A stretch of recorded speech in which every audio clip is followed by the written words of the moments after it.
It's so great to be with all of you. My name is Jamie Aver, and I'm a counselor at Mountain View High School.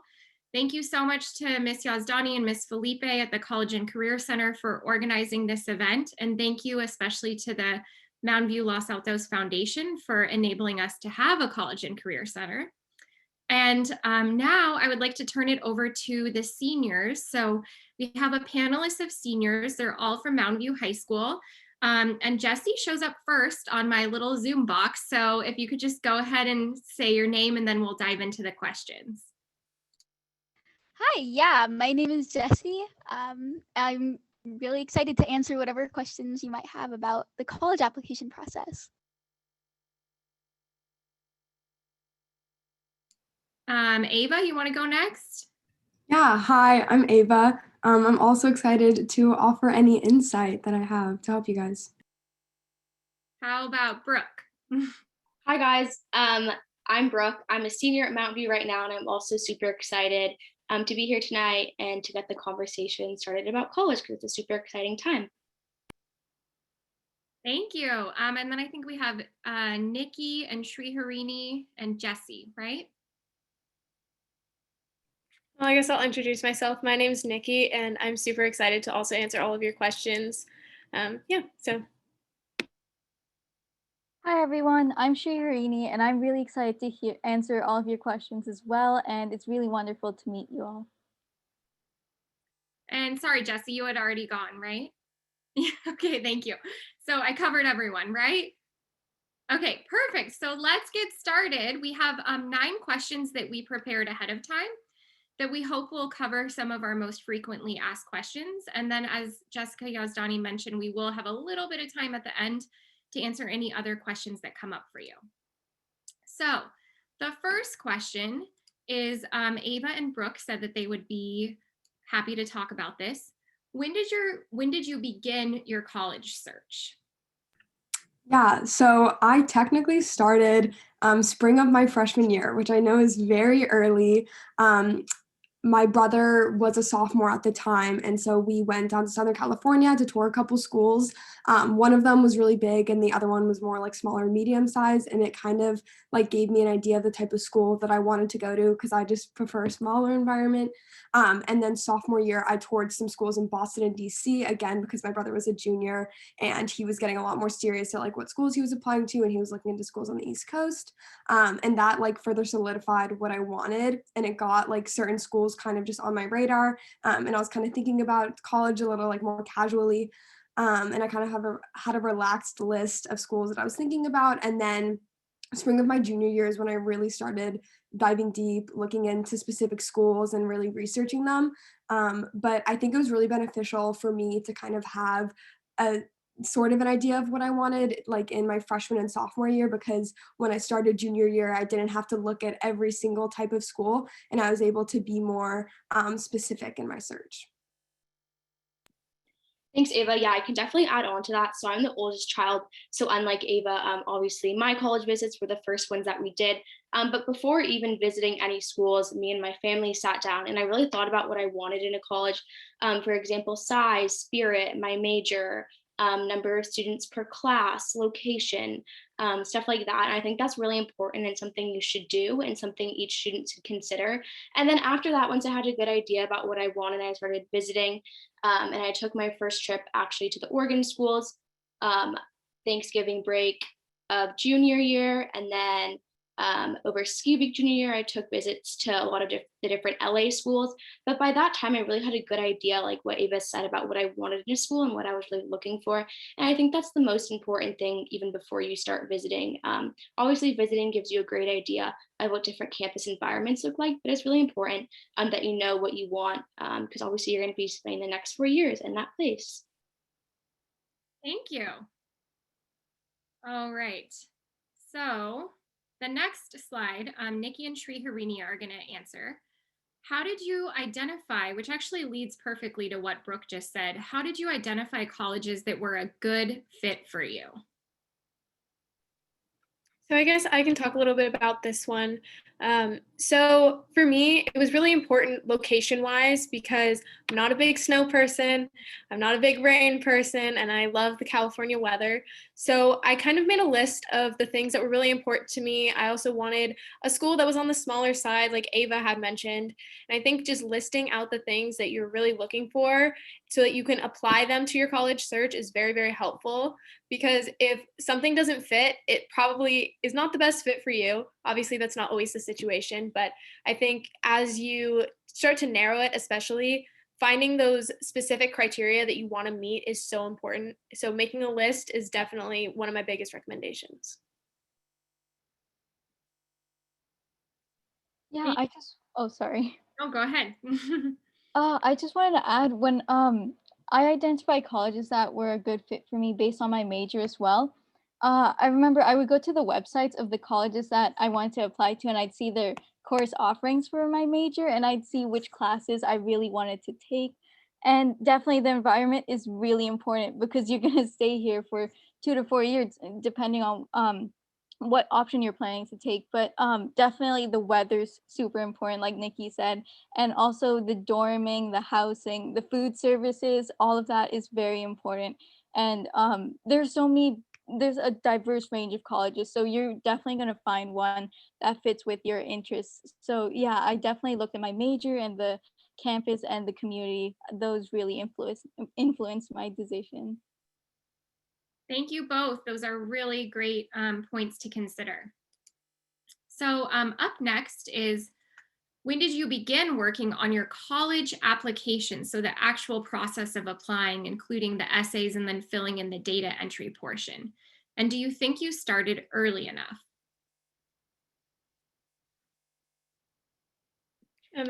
I'll go first. So I started writing out my personal statements, which is the big essay that you send to almost every single one of your schools if you do the Common App. And pretty much I started that at the beginning of the summer between my junior and senior year. And personally, I think that that was so helpful because once you kind of think about what you might want to write about, because it's something that's talking about yourself, trying to show these colleges who you are. And I think that the more that you can start brainstorming and really finalize those personal statements even before the application opens, that can really just leave you all the time to write the supplements, which are the school specific questions. And with doing that, it also brings a lot less stress because you're not worrying about this one big essay that you have to submit to every single one of the schools. And instead, you can focus more on the school specific questions. So, starting the earlier, it's way better. But that's just when I started, and it took me a while to brainstorm. So, I ended up writing it around, I'd say, mid July between junior and senior year. So, that's just when I started. Yeah, thanks, Nikki. I started writing my personal statement first, just like Nikki did. I started writing my personal statement May of junior year. So like kind of leading into the summer, but I was still in my junior year. And definitely sitting down to brainstorm really helped with the writing process. And there's a bunch of different personal statements you can choose from. And those normally stay the same from year to year. So that's something that you guys can even start looking into now if you would like. And then the supplementals is what most likely will change year per year. Normally it's like the topics are pretty similar, but they do change. And then I started writing the supplementals in late June. And then obviously by then my list was finalized. So I knew what essays I had to write. So I kind of really planned it out and sat down and made a calendar and placed deadlines for myself. Like I want to have this essay done by this day to make sure you stay on track. So it doesn't like all fall to the beginning of senior year because you have to focus on obviously classes then. So summer's the great time to get started.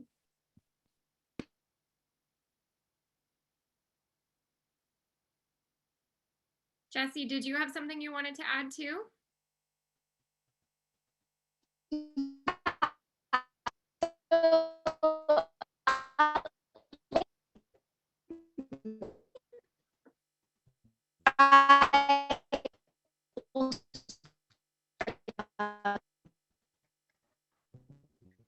Is everyone else having a hard time hearing that, or is that just me? So would somebody be able to type that to her in the chat box or text her if you have her number? Am I listening unfortunately, Jesse, we're having a little bit of a hard time with your audio. Hopefully you got that message. When the next question comes around with your name on it, we'll try it.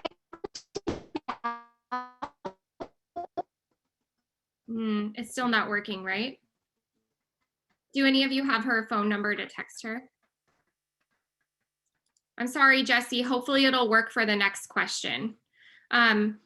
Thank you. I did want to add that your counselors at the end of your junior year, we do send you an email encouraging you to do exactly what the panelists just shared, which is to start on those essays over the summer. So stay tuned for that coming later this school year, if you happen to be a junior.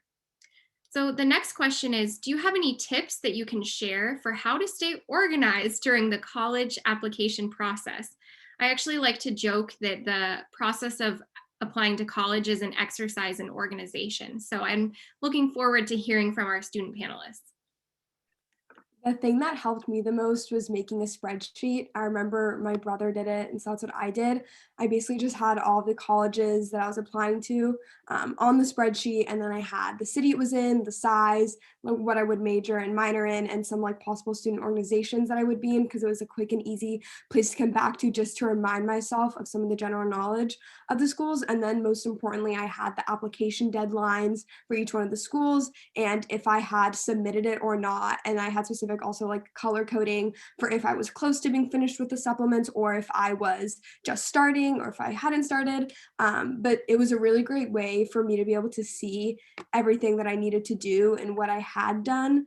And I also had like my FAFSA and my CSS, my financial aid stuff on there too, which was really great. But that was definitely something that I came back to like every single time. And it really helped me make sure that I wasn't falling behind. I also had a college counselor, which was really nice, separate from the school, who helped me kind of stay on track with everything too. But I definitely recommend making a spreadsheet.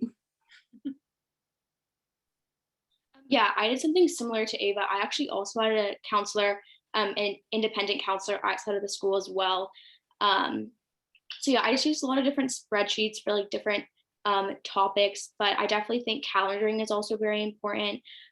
Like giving yourself notifications, whether that's on your phone or writing them down, like maybe 2 weeks before an application is due, just make sure you have everything in place, because you definitely want to give yourself enough time to submit applications and not wait till the night before. And each school, especially when you like started looking at the private schools, for example, all the deadlines can vary depending on like when you're submitting it, and if you're doing ED versus EA or regular and stuff like that. So especially if you're applying to like a lot of colleges, that can get definitely confusing. So I think definitely just like what Ava said is creating spreadsheets to like have it all out in front of you, and then calendars as well. Thank you. Okay, let's see if it works for Jesse. It did work before we started. Are you there, Jesse? All right. Can you hear me now? I turned off my camera, so maybe that helps. Yes. Okay, great. Yeah. So I think that also this builds off of the last question. So I think the thing that helped me was starting early. So I started in the summer, and that way you can get some of the I guess milestones. So for example, like that personal statement, get that written maybe before school starts. So then what you're really doing is really just wordsmithing and revising it slightly, and that way you can balance school and college applications a little more easy. I actually did not have a counselor, but one thing that I share with Ava and Brooke was I also made a spreadsheet of all the schools I was applying and their deadlines, and if I wanted to apply early or if I was gonna apply regular. And they actually, the counselors do. Ooh, I think it cut out. Oh, I'm so sorry, Jesse, but we just stopped hearing you. So I appreciated all the parts we could hear. Be on the lookout for the counselor email. Okay, so I'm gonna summarize because I think I got it. I think Jessie was saying that she didn't have a private college counselor, but that was okay because she was able to follow the directions from the emails and tips and guidance sent from this academic school counselors. But I'm definitely summarizing. So my apologies, Jessie. It did cut out at the very end there. All right. The next question. Oh, this is so good.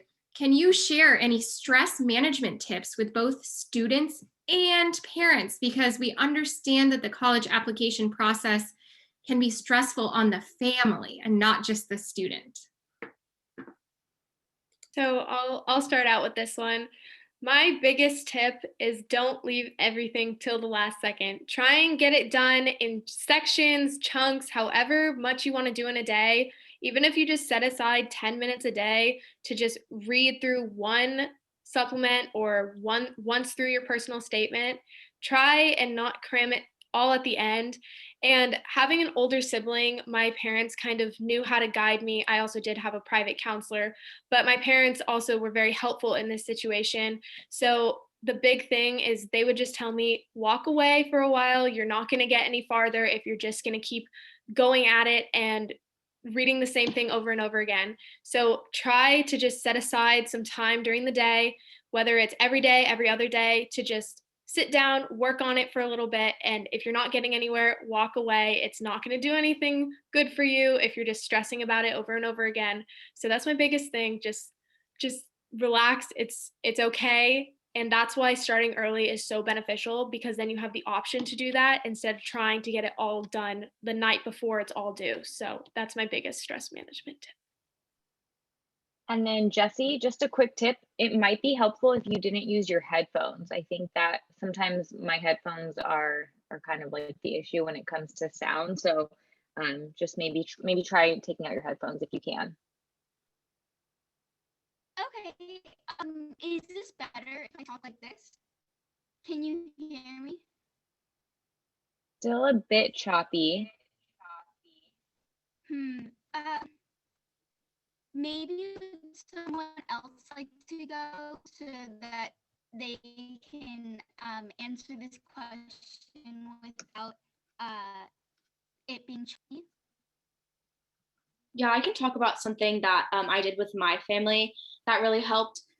We specifically like picked a day of the week where we talked about college. So for example, that was like Sunday nights for my family. So it wasn't always a like topic of conversation at every dinner, because sometimes that can get really overwhelming for the students, and obviously like the parents are just trying to help to make sure like everything's like on track, stuff like that. And they don't realize that they're actually putting a lot of stress on the student. So I definitely think picking like one day a week was really beneficial for my family, and something that was really great because I could have like the whole week to kind of get myself together and then like tell my parents like what I did and what I had accomplished. And then if I needed any of their help, that was the time that I asked them for it. Also, it's like the start of the week, so it's a great time to have that conversation. So that's something that me and my family did that I think was really beneficial. Thank you. And sorry, Jessie, about your audio. Okay, the next question is, if you were offered an interview by a college, did you do it and what did you learn from it? This is especially interesting given the pandemic, so I'm curious to hear your responses. Yeah, so I did interviews for all of the colleges that offered them, which I think was about 3 or 4, not too many. But for me, it was beneficial because it allowed for the admissions officers to see me in a little bit of a different light than what I was like on paper, because I was able to expand on a lot of like my extracurriculars that were just mentioned in my common application, and even talk about some things that I hadn't even like mentioned in my application. I also was able to ask some more specific questions to the interviewer, like about my major and just about sometimes like things that kind of came up spontaneously, which was really helpful. And I also always asked that person why they chose to work or attend that school, because it really gave me another perspective of why people like that place and what made the school made the school stand out. And it also really pushed me to look deeper into the school that I was interviewing with than I would have if I was just writing a supplement about it, because I really had to like picture myself there and really fully explain my reasoning behind why I wanted to go there and what specifically I liked about the school. And also just again talking with the admissions counselor or a student that attended there, it gave me a really good general idea of the people that attend or work there, even though it was only one person. Like for instance, I had a really positive experience with one of my colleges, and she gave me like some supplemental sources about the school paper there, because I'm really interested in journalism, and that just gave me a really warm feeling about the school, and it was really nice. Yeah. I really agree. And I was offered 3 interviews, I think, and I did each one, and it was really beneficial because you get to talk to this person either either through phone or through a video call. And the best thing was that you're not limited by a 350-word essay or, like a number, like a GPA. You really get to show the interviewer your human side of it, which was really beneficial. And one of my favorite questions to ask was also, what did they enjoy most about the school when they attended there? Because it's such a great way to get insight from an alumni or someone who attended there. And that was really helpful when I was trying to figure out which schools that I was really interested in. And so, yeah, that was really helpful for me. And just hearing what they enjoyed most, like the buildings, the architecture. I remember one of my interviewers compared it to Hogwarts. So it's just really great ways to connect, even through a pandemic. It was such a wonderful way to get that more personal element of the college admissions process. So, yeah. Yeah, just to add on to what Ava and Sriharini had to say, I also did about 3 to 4 interviews as well. And something that I want to say about them is that they don't always come to you. You have to look for them sometimes and go on school websites. Um, and I want to say that I don't think interviews can ever hurt your application. They can only support your application. And especially for those schools that are a reach for you, they're definitely really beneficial because it shows intent and that you really want to go there and that you're taking the extra steps to make that connection and talk to your admissions representative. And normally the person who you meet with is a person who looks at your application as well. So like what Sri Harini says, you can talk about something that you addressed in your essay that you just want to like emphasize more, something that they don't know about yourself.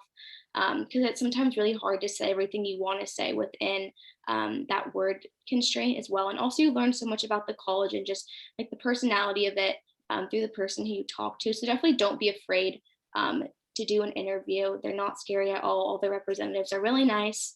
So yeah, I definitely recommend doing that if you have the opportunity, and not all schools do it. So you really have to look out for if they do and when they do it and stuff like that. And I know like some schools did have it, but like all of them were filled up. So you really like, if you want, that's something you want to do, you should make sure you look into that right away. Thank you, everyone. All right, the next question is, what resources were most helpful to you in the college research and application process? For example, Naviance or other college search tools. Yeah, I definitely used Naviance because it was a good way for me to establish like a preliminary list. And when you're searching colleges, you're able to put in specific factors like West Coast, East Coast, 4 year, like I think, yeah, stuff like that, which was nice. So you don't have to look through every single college. I also used sites like Niche and US News.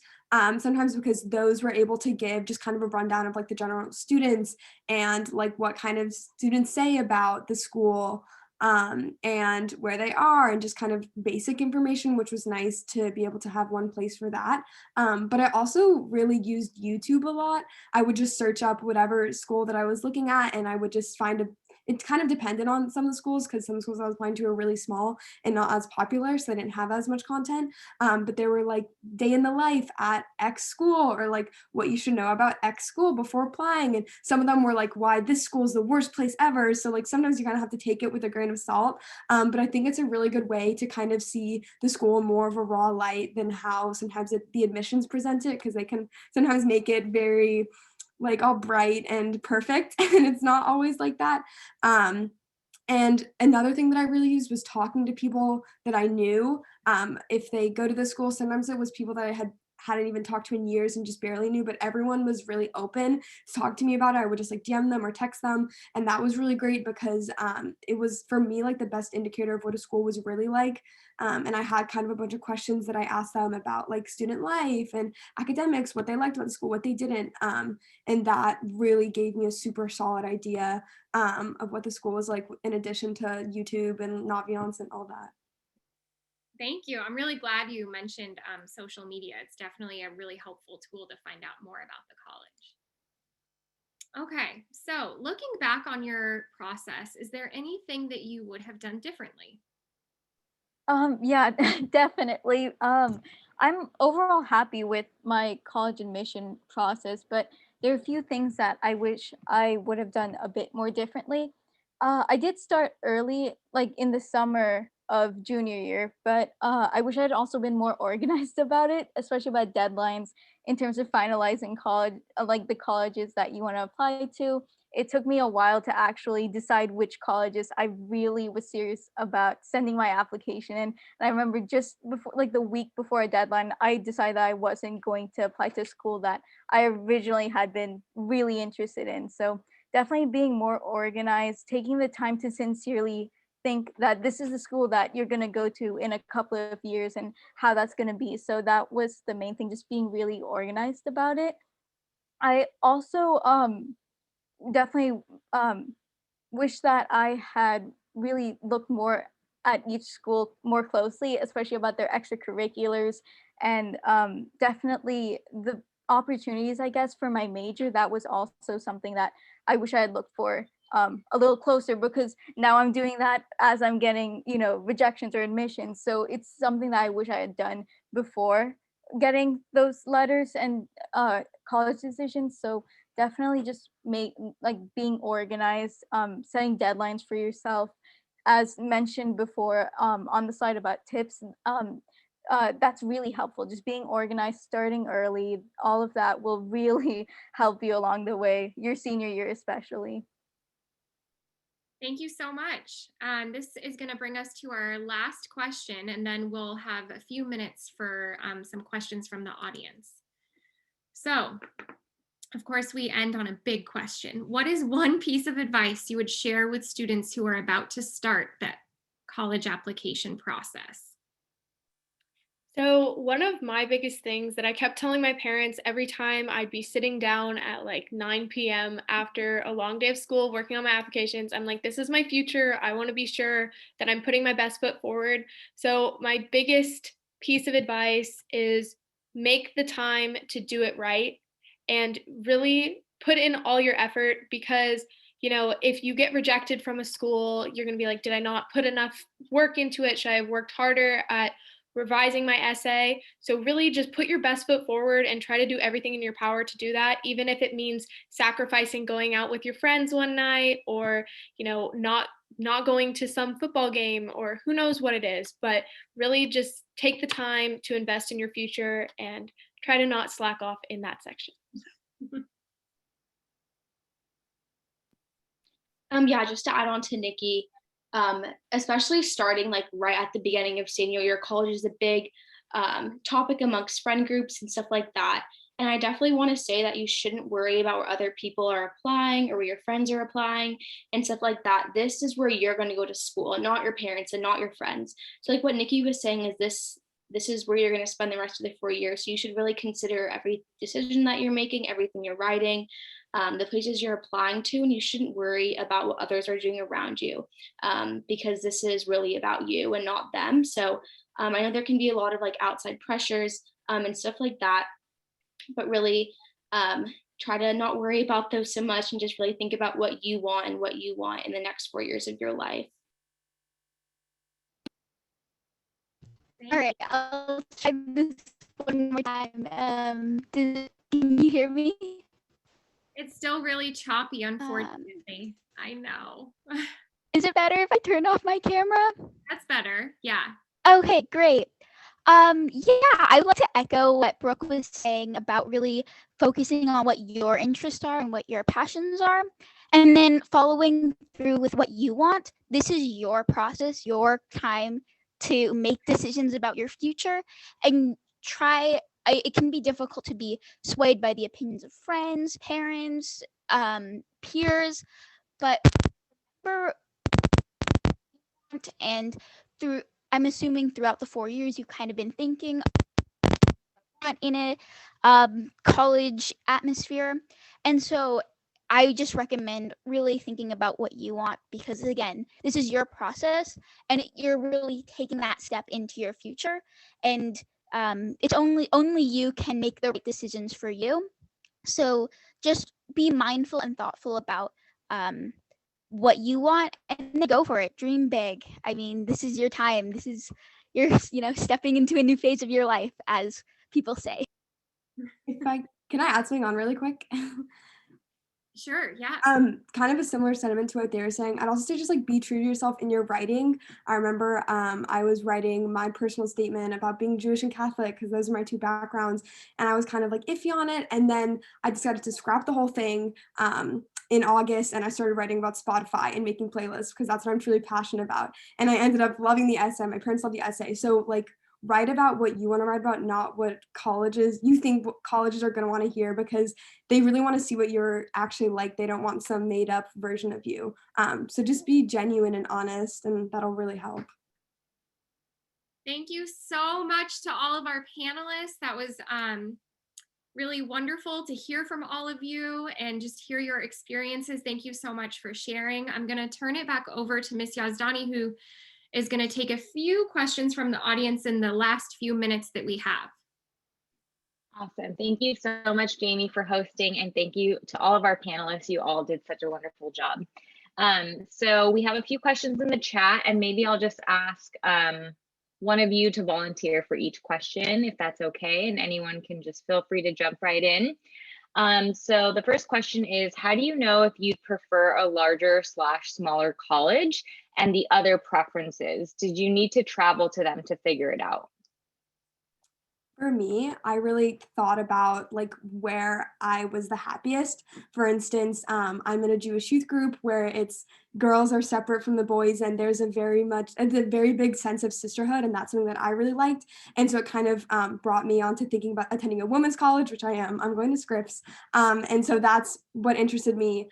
And so I knew I liked sisterhood, and that's what you have at women's colleges. So I thought about that. And then I'm also part of Oracle at Mountain View, and it's a smaller, tight-knit group of students, and I really liked being in that small environment, so I knew I would like being at a smaller college. So I really thought about the places where I was happiest and where I felt the most like me. Thank you, Ava.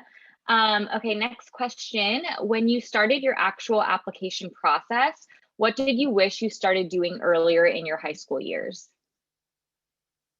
I think that while I think that really focusing on yourself is something that, or what your interests are, is something that is really talked about in terms of the application process. But I think we could also like bridge it to even earlier in high school and just start off by trying things and trying if this is something that you would like. And that way, by the time your application process comes, you've tried several activities and then you've decided, oh, I know that I really like, for example, science. So now I can tailor my application towards what my interests are. Of course, it doesn't have to be science or something, but it's whatever you like. So just again, even as you're starting high school and just starting activities, even if you're not starting high school, just try things, and you never know, that could become your passion and something that you might potentially write about. Awesome. Thank you, Jessie. Okay, next question.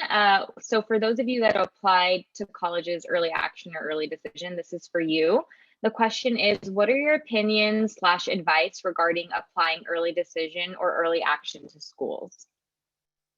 As someone that applied majority early action, actually early action to every college that offered it, I would highly recommend it. You get your response a lot quicker. Yeah, you have to do work more towards first semester rather than spreading it out over a longer period of time. But personally, I think that it paid off a lot more for me because I knew sooner, and it just kind of lifted a little bit of a weight off of my shoulders because I wasn't just sitting there waiting for responses for so long. So I would definitely recommend it if that's something that you're looking into.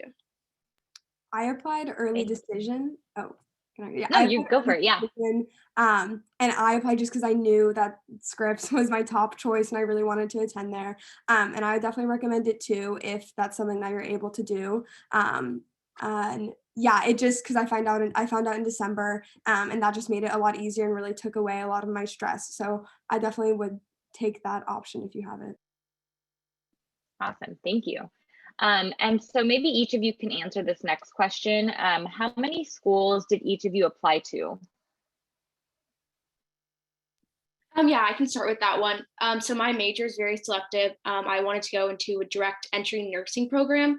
So they only admit about 150 per grade level. So obviously that's not like a lot compared to bigger majors and stuff like that. So I actually applied to the top side of 20 schools, which I know that's like a lot, but that was just like because of my major and what I was really interested in doing.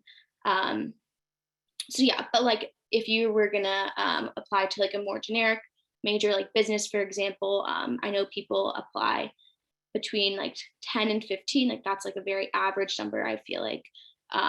So I think it just really depends on like what you're interested in doing and your major and the schools you're applying to, and stuff like that.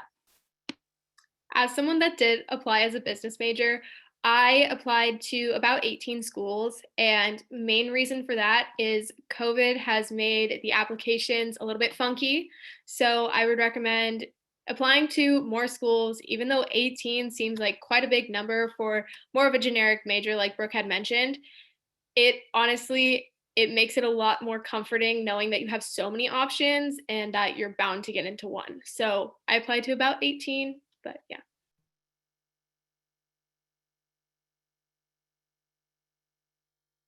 I think I applied to about, oh, sorry. I think I applied to around 15 schools, and most of them were UCs and CSUs because it's one application for sort of both of them. And then a few private schools, the ones where I felt that the financial aid was covered, and just having a lot of options, whether that means applying to community college in the spring and just getting a few applications done beforehand, just making sure you have options, and safety schools, target schools, and reach schools was the main thing that I found really helpful. One thing I want to add as well.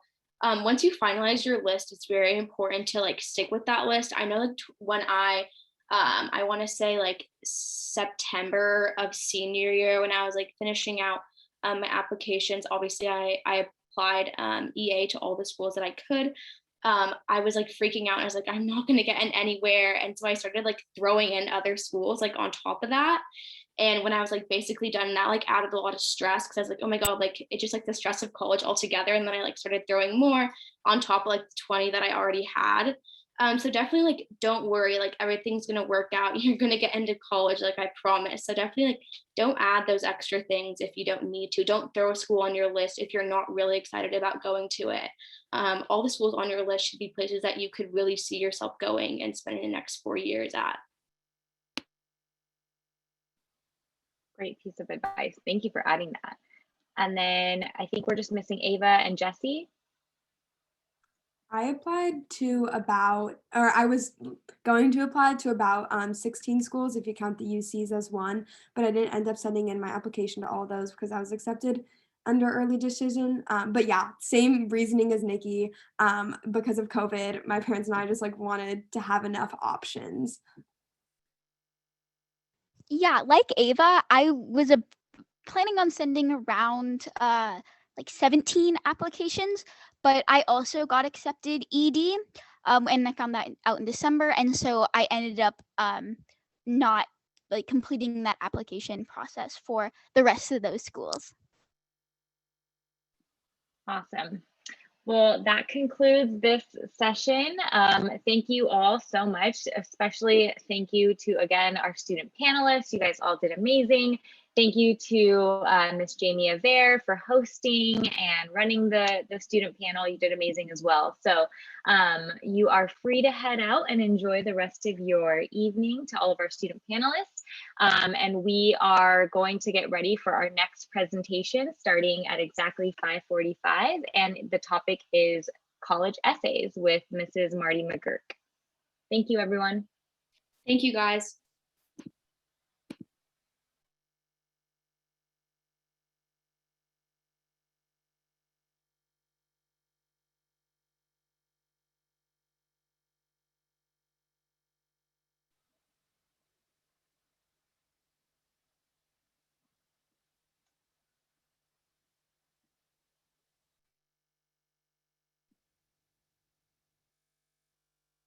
And Miss Yazdani, is it okay if I go ahead and share my screen?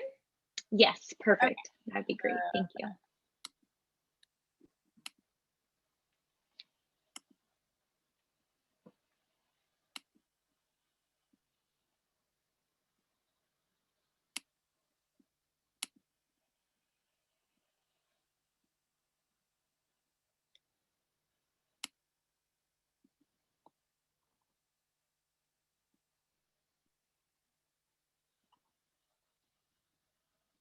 All right, I think we can get started if you're all set, Mrs. McGurk. Absolutely. Just a really quick announcement again.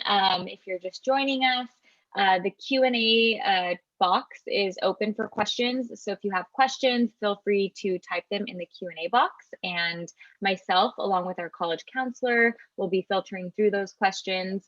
Another shout out to the MBLA Foundation.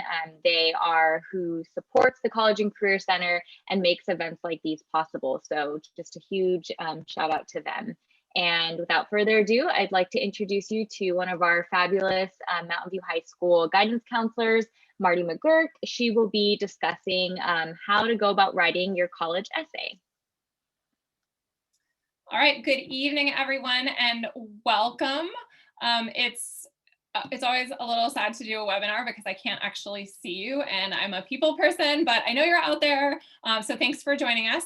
So my background, how I end up with this topic every year. So before I was a school counselor, I was actually an English teacher at MVHS, and teaching students how to write and how to tell their stories is something that I am super passionate about.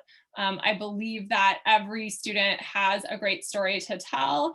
And so tonight we're going to look at kind of how you can do that effectively. We're going to break down the different types of essays that your students might see in their application process, and just talk about some strategies that over the years we as school counselors have seen be effective for students in getting great results, and being effective for families in surviving this behemoth. So the college essay. So the college essay has this huge mystique about it, and it does seem like sort of a Leviathan, a la Pirates of the Caribbean, that weird thing kind of lifting out of the ocean. And it can do amazing things, yes, but it's not as evil and scary as you might be thinking right now. So it's basically designed at a kind of a fundamental level to give colleges a sense of who you are, what you're about, what you're into. In literature, we talk about characters being flat versus round. And if you think about college applications, and we think about, whether it's paper or digital, things are very much flat. We have a list of activities, a resume, we've got perhaps test scores and your grades and your transcripts and recommendation letters. And the essay is a place where you or your child is going to make themselves into a fully rounded human being. These are the kind of things that help people understand, at some sort of elemental level, who you are and what you're all about. So we get asked all the time, can a great essay, save the day, so to speak? A great essay might take an applicant who is borderline and put them into the yes pile. But if please don't expect your essay to, or don't feel the burden of, if I don't write this great essay, I'm for sure not going to get in. It's one component of your application. So just kind of something to be mindful of in that regard. Okay, so here's the confusing thing. There are a ton of different incarnations of the college essay, and all of them demand slightly different treatment, have slightly different foci, and look for slightly different things, writing styles, etc. So if we take UC schools versus private schools, Common App and coalition schools, kind of basically. So The UC is really looking for organization supported with facts, examples. So more like most of what we think of in terms of a more standard essay. I hesitate to say 5-paragraph essay because somewhere English teachers are crying tears of horror. But it really does, it kind of has more of a thesis, it has some examples to support it, and then it has a well-reasoned conclusion. The UC is not looking for creative writing. So if you have a hankering for haiku or sonnets, that is not the place to engage in those things. Common App and coalition schools, and the Common App and coalition are the two primary systems for private schools and out-of-state public schools. Places like the University of Michigan, University of Virginia are good examples. So as a general rule, those schools will tend to accept and welcome a little bit more creativity and a little bit more fluidity. So it's less of a formula. Big overarching things. Know your audience. So in general, your audience is a adult admission reader, probably well-educated, in most cases, somewhere between 25 and 45, kind of on average. So think about, as you're writing, this is not an essay for your friends. This is really an essay about you for someone who doesn't know you. And I tell students a lot, like, think about it from a topic standpoint. Is this something that you'd be comfortable with one of your grandparents reading? And sex, drugs, and rock and roll, like that, just no. There are some topics that are off limits. Rock and roll may be okay. So again, really be mindful of your audience and be mindful of what you're sharing about yourself and how you're presenting yourself. Research is king. We are going to get to a topic about school-specific supplements in a couple of minutes. Research can and does matter a great deal. And then this is really, really tempting because, as we heard our students on the student panel, some of our students are going to apply to a great many colleges. And it's going to be very, very tempting to recycle the same essay for all of the schools. In some cases, that's going to work well. And in some cases, it's going to be impossible to make a square peg fit in a round hole.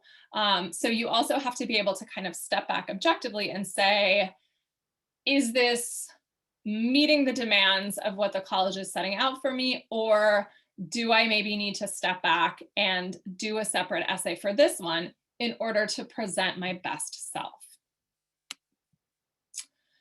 So in the world of the UC, and this is really the dominant system that our students who apply to colleges that require essays, this is going to be the bulk of it for most of our students. So we'll start here.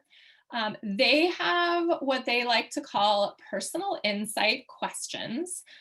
Students are obligated to respond to 4 out of the 8 topics. And each of those may be a maximum of 350 words. And I can tell you from years and years of experience, 350 words is not a lot. So this is really an exercise in, focus, brevity, refinement, really keeping it organized and tight, because 350 words is not huge. So you can see up here, and this will all be available to you later. It's also available on their website, so I won't read the questions to you. But you can see we've got questions about leadership. We've got questions about creativity, a talent or skill you're particularly proud of, an educational opportunity that you might have taken advantage of, or a barrier that you've encountered. Some sort of challenges that you might have faced in your life and how that impacted your schooling. What inspires you academically? things that you've personally done to help make MVHS, LAHS, or your community in general a better place. And then there's the, the catch-all question, you know, beyond everything else, what makes you a standout candidate? So kind of a free-for-all in terms of anything that doesn't quite fit in another capacity. So the big advice I have for the UC personal insight questions, and this comes directly from the folks in the UC, the most common error that students make is to talk about the same thing in multiple essays. So for example, let's assume that I have earned my gold award for Girl Scouting. I never actually did, but let's just pretend for a second. So I would not want to talk about that for both the leadership question and the what have I done to help my community question, because that's only enabling the colleges or the universities in this case to see one aspect of me. So we really want to help students choose things that are going to highlight 4 distinct aspects of themselves. And so you could think about it in terms of, you know, something from the academic domain, something from the service domain, something from the leadership domain, something from the creativity domain. But really thinking about this as, you know, coming back to our metaphor, we want to be a fully rounded human being. If I only talk about my gold award, or if I talk about my gold award in 2 out of the 4 essays, I'm missing a really valuable opportunity to showcase other dimensions of myself. So that is kind of the #1 thing that UC provides us with feedback on that we like to pass on to our students.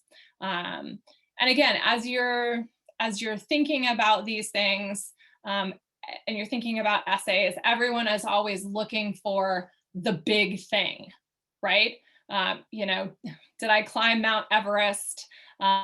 Did I cure some impossible rare disease? Did I publish a novel that was a New York Times bestseller? And of course, if you did those things, that's amazing. And of course you should write about it. But also keep in mind that some of the smaller things that students have done can be equally powerful and important. So for example, students, I've read beautiful essays from students that they wrote about their responsibilities in their home, you know, whether that's caring for an aging grandparent, helping siblings with homework or things like that. So it doesn't necessarily have to be solving the world's problems to be a compelling essay topic.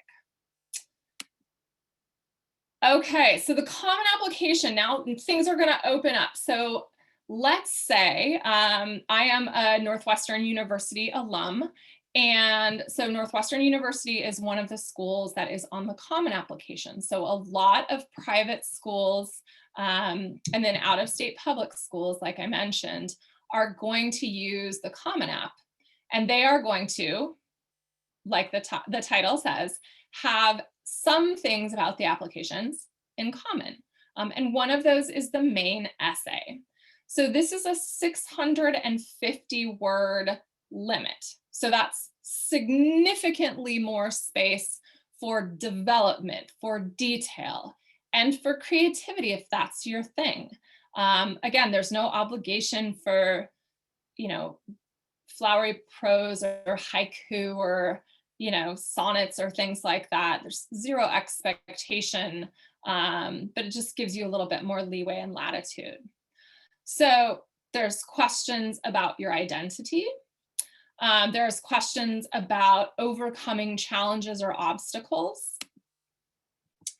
There's a question on like challenging your belief system, problem solving, something that you're particularly proud of, you know, a personal accomplishment or epiphany. The 6th one is kind of more like kind of cerebral, intellectual, you know, something that you are fascinated by. And then they have an option, which is topic of your choice. So, and people always ask, well, is that a bad thing? You know, should I not just pick one of the others? Are they looking for something specific? No, if you have a topic that you want to talk about that doesn't fit into one of these, it is absolutely and completely okay to discuss it. So you can see these have some similarity with some of the UC essays, not necessarily a literal translation, but you can certainly see how maybe some of those UC essays could be expanded to kind of and be added on to fit with these. And then, as if that wasn't enough, there's another application system.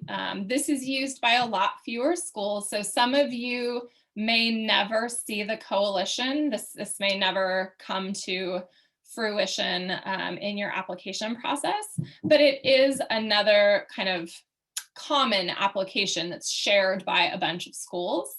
And again, you can see the topics are pretty similar.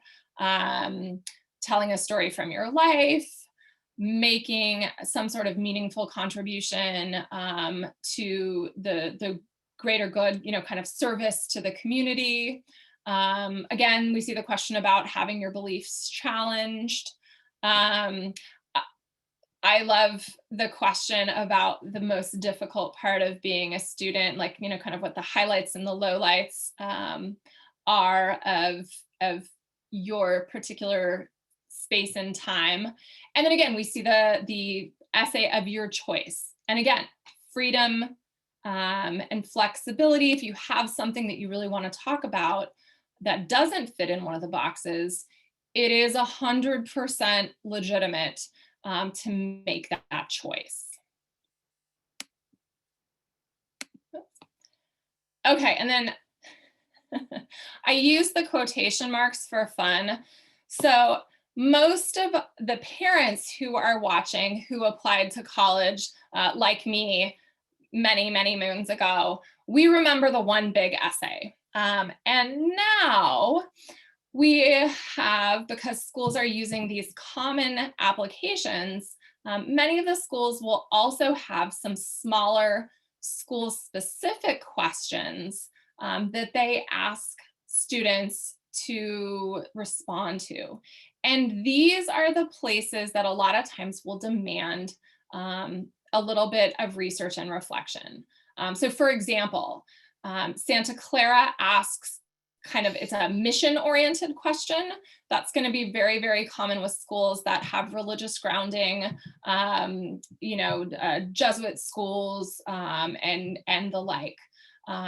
So kind of talking about their vision and how that fits in line with you as a human being. Stanford has been, all of you Stanford alums out there, I'd really like you to write to the admissions office and ask them to take this question off because this one tortures students on the regular, the write a letter to your future roommate. And so we see all sorts of fun and colorful essays about this. I just think it's a little bit, it's a little bit tricky. Because what do you say to your future roommate? Like, I promise I won't make the room super messy.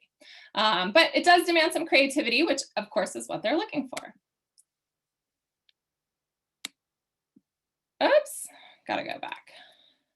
All right. Oh, here we go. I went too far, too fast. So there's also going to be a lot of essays that are school specific. I'm embarrassed to say that Northwestern has been asking the same question for 20, almost 30 years, because that was when I was there. Why Northwestern? Michigan, for a lot of their smaller colleges, will ask why you want to tackle that major at their site. And those two especially demand research, and they demand really specific research. So it's a little bit mind-blowing to me that I was admitted to Northwestern, because when I said, why Northwestern, I was like, oh, because I'd like to go to school in Chicago. Some of you are like, I don't understand what that means. Northwestern is actually not located in Chicago. It's located in Evanston, which is about 20 minutes north by the train. So again, do your research, look at your major, look at the professors, look at what they have to offer in terms of clubs or activities, specific classes. Those are really research-based questions, and they do demand it. And then there's super, super fun ones. USC has a host of them. And these are really just short answers, things like your favorite book, your favorite musical group, the last concert you attended, your favorite app. And this one, just hearkening back to what I think Nikki, one of our student panelists, said in the last session, was just really to be yourself. If your favorite musical group is, the Backstreet Boys, rock on, people. Don't feel like you have to say my favorite musical group is, the New York Pops or something, whatever you think the right answer is. Those are literally windows for them to understand who you are. So if your favorite book is Oh, the Places You'll Go, cool, that's fantastic. Don't try to be someone that you are not. Okay, there we go. Okay, I know, and you're like, really? How can there possibly be more, Mrs. McGurk? This is semi-horrifying, but don't worry, we're getting there. So there's also a section in nearly every application called additional comments. And additional comments, it is a puzzling section for people. What the heck does this mean, and what am I supposed to do with it? Sometimes the answer can and should be that you should leave it blank. Additional comments are not for an additional essay. It really is looking at explaining details that people might not understand. So it's one thing if you are talking about kind of a known commodity. So if you talk about on your application, robotics or varsity soccer or Girl Scouts, kind of a thing that people would know, that doesn't necessarily demand a lot of explanation. Admissions officers will see that and know what it means. But if you are in some sort of really interesting and unique organization and you don't have enough space to describe it in the little resume section, great, give them the details that they need in order to comprehend what you're doing.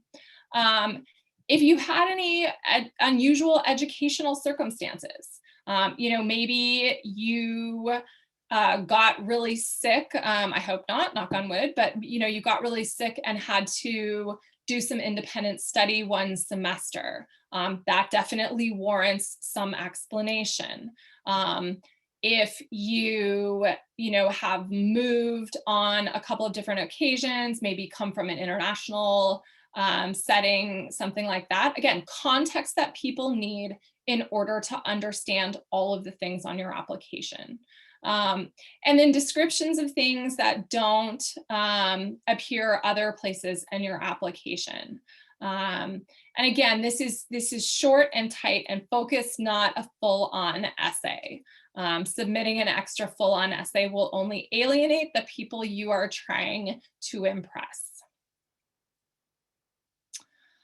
Okay, so this, I know you guys are really, I'm sure you're thinking, I'm going to throw stones at this woman through the computer because this is just too many essays.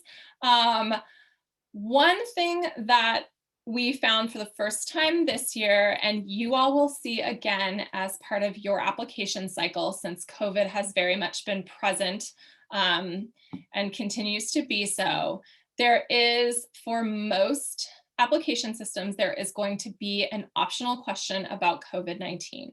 And so we've talked to people about, from an admission standpoint, how would you like people to use this and what shouldn't they do? So again, this is a fundamental question of context, right? So if your particular life situation was impacted. If someone in your family faced significant illness due to COVID or related, if there were financial impacts, food, housing, jobs on your family, if you had to take on responsibilities at your home, whether that's caring for siblings while your parents are working, if you were expected to get a part-time job to help cover expenses, anything like that. If you've had ongoing technological issues that maybe impacted your ability to do your best at school, all of those things matter. That helps people understand you outside of a vacuum of admissions. Likewise, new thoughts on your future, new skills that you've honed, new values that you've developed. So if you were, someone who kind of sprang into action, one of the lovely panelists from the student panel is one of my students, and she and a group of her peers founded a group where they helped coordinate deliveries of food to our frontline workers very early on in the pandemic. So that might be something that she would have addressed here. And then mental and emotional challenges. This is an interesting one. I think based on what we hear from colleges, we encourage you to feel comfortable disclosing that if you feel comfortable. I think their philosophy is to try to keep it, solution focused. I encountered these troubles, which again, it's been a really hard year. Doesn't make you abnormal. It makes you very much normal and human. How did you deal with that? And what have you taken away or how have you grown from that?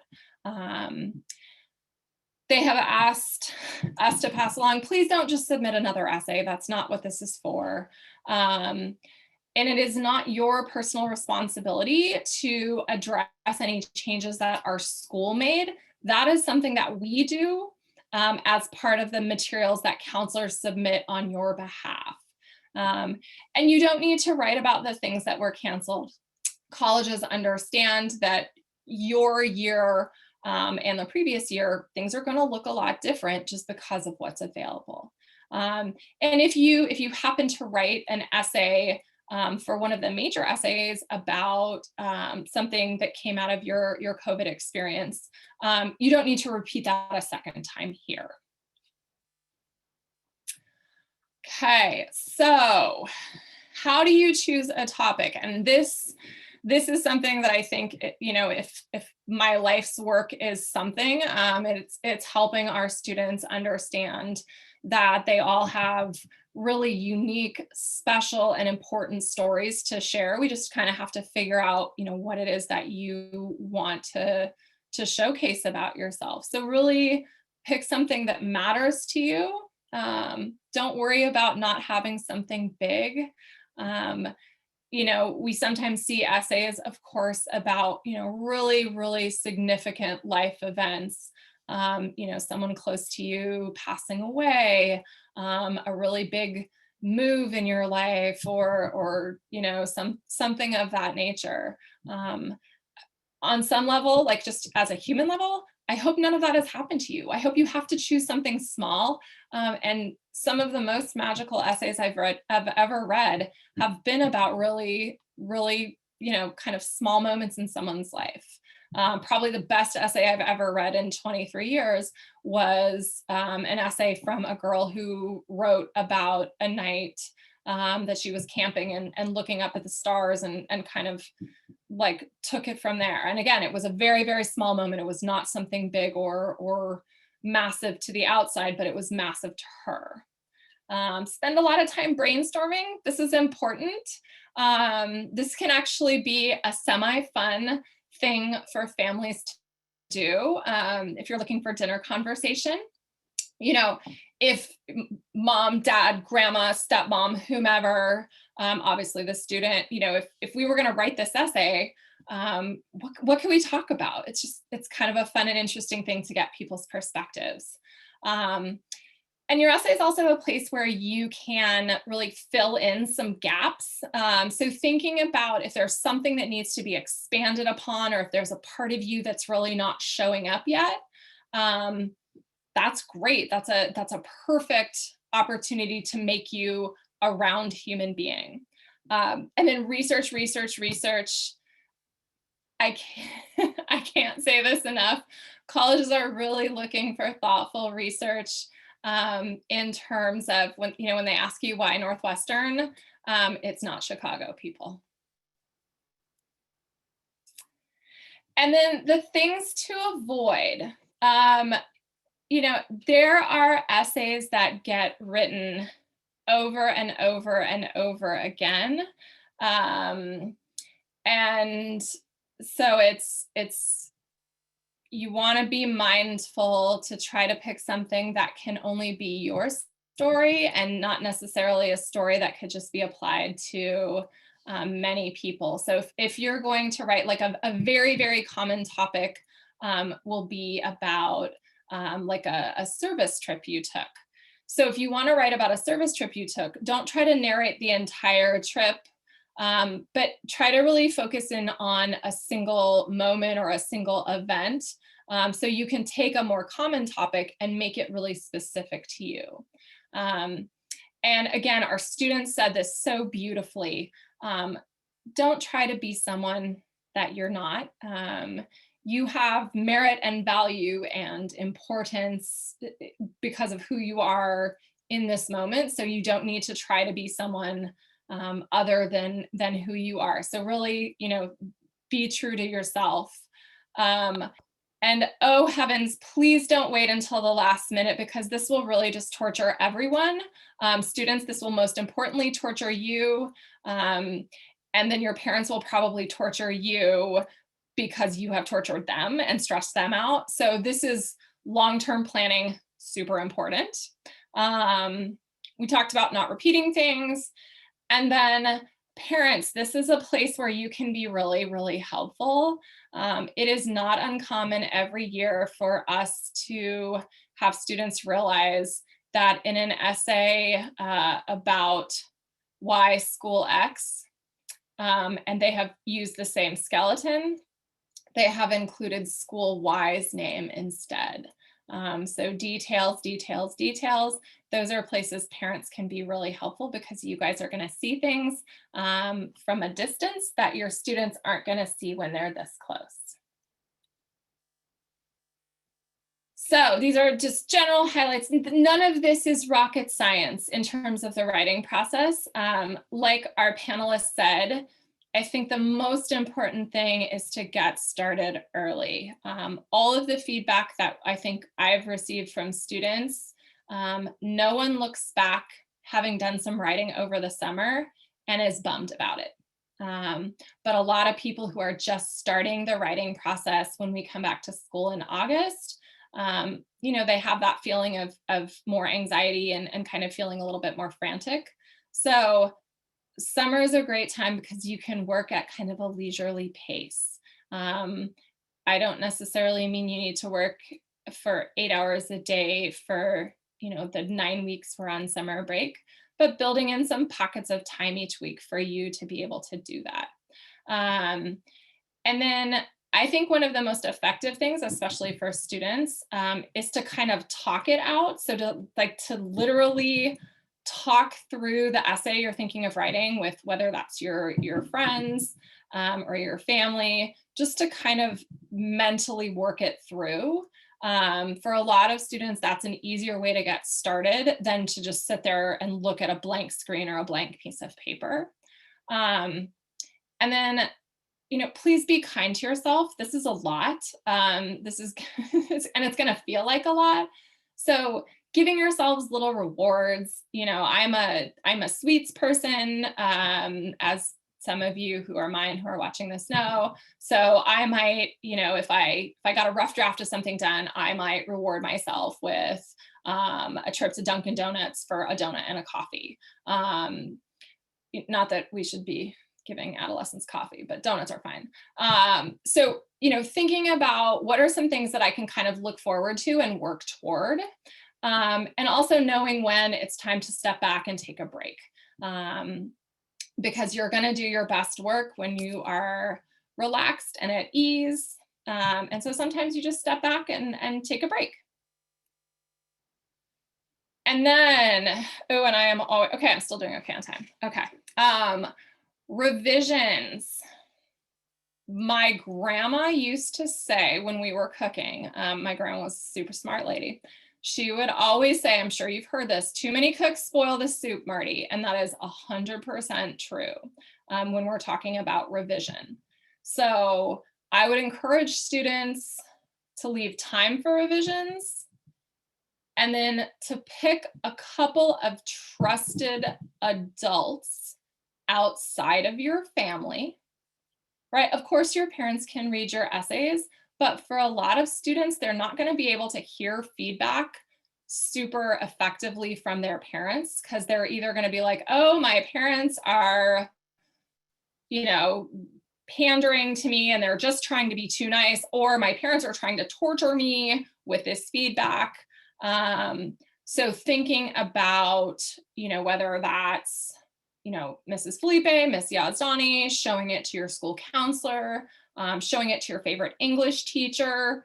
Honestly, any educated adult will be fine. We're looking for, perspective kind of from an outsider.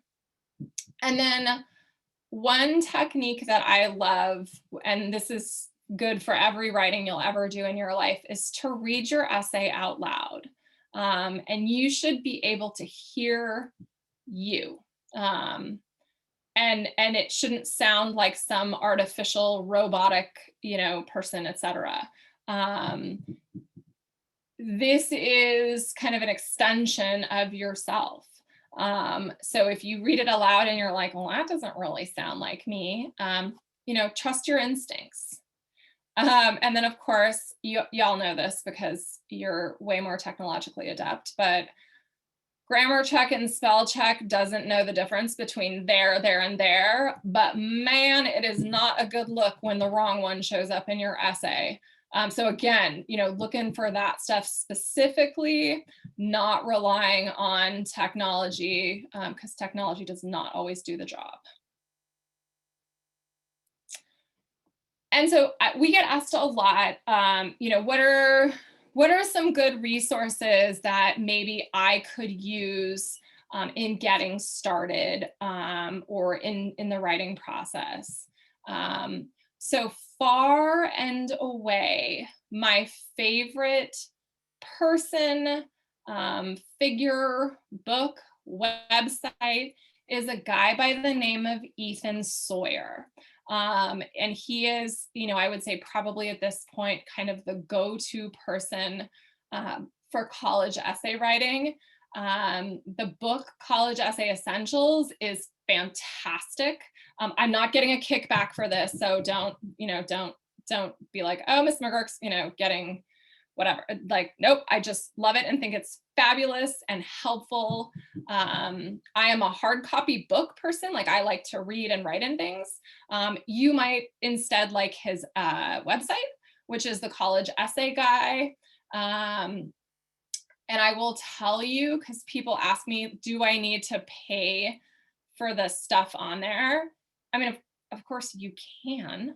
But honestly, if you just use the free stuff on that site, it is incredibly helpful and so useful in terms of planning. And then a book that I particularly like it's called The Best College Admissions Essays, and it's literally just example after example of essays that have worked. And I think one of the things that students often fall into the trap of thinking is there's just one essay that works. So like I have to figure out what that one thing is. And that book in particular can really help students see it's not a one size fits all thing. That there's just like there's massive diversity among you all and beauty and merit in all of the different stories you bring to the table. That book really showcases how diverse of a group of essays work from an admission standpoint and are successful. So I think I don't know if there are questions. I think Ms. Yazdani said we might be okay, but I'm super happy. I'm never someone who is good on time, but I am done with 2 minutes to spare. Woohoo! So if there are there questions that I could take live, Ms. Yazdani, or are we good? Yes, there's one question.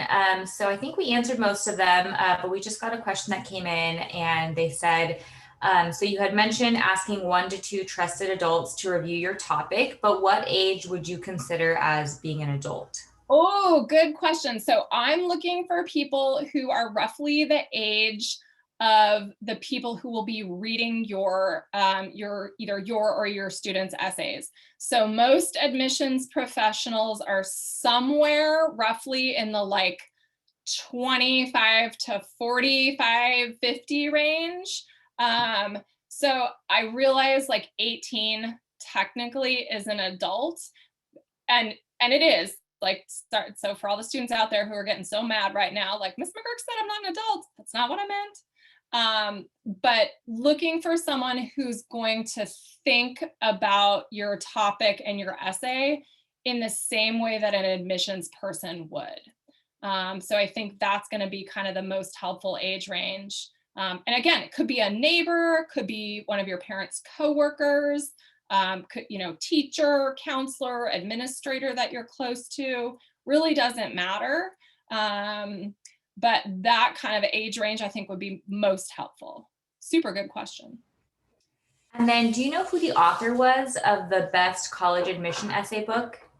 Oh, you know what? I don't know who, I honestly don't know if it has an author and it's in my office. I can look, and if I'll look and I'll, because I don't know if Ms. Yazdani is going to post the slides separately, but I can add it on there. I think it's like a group of people, but I will look and add it on there. Good question. Sorry about that.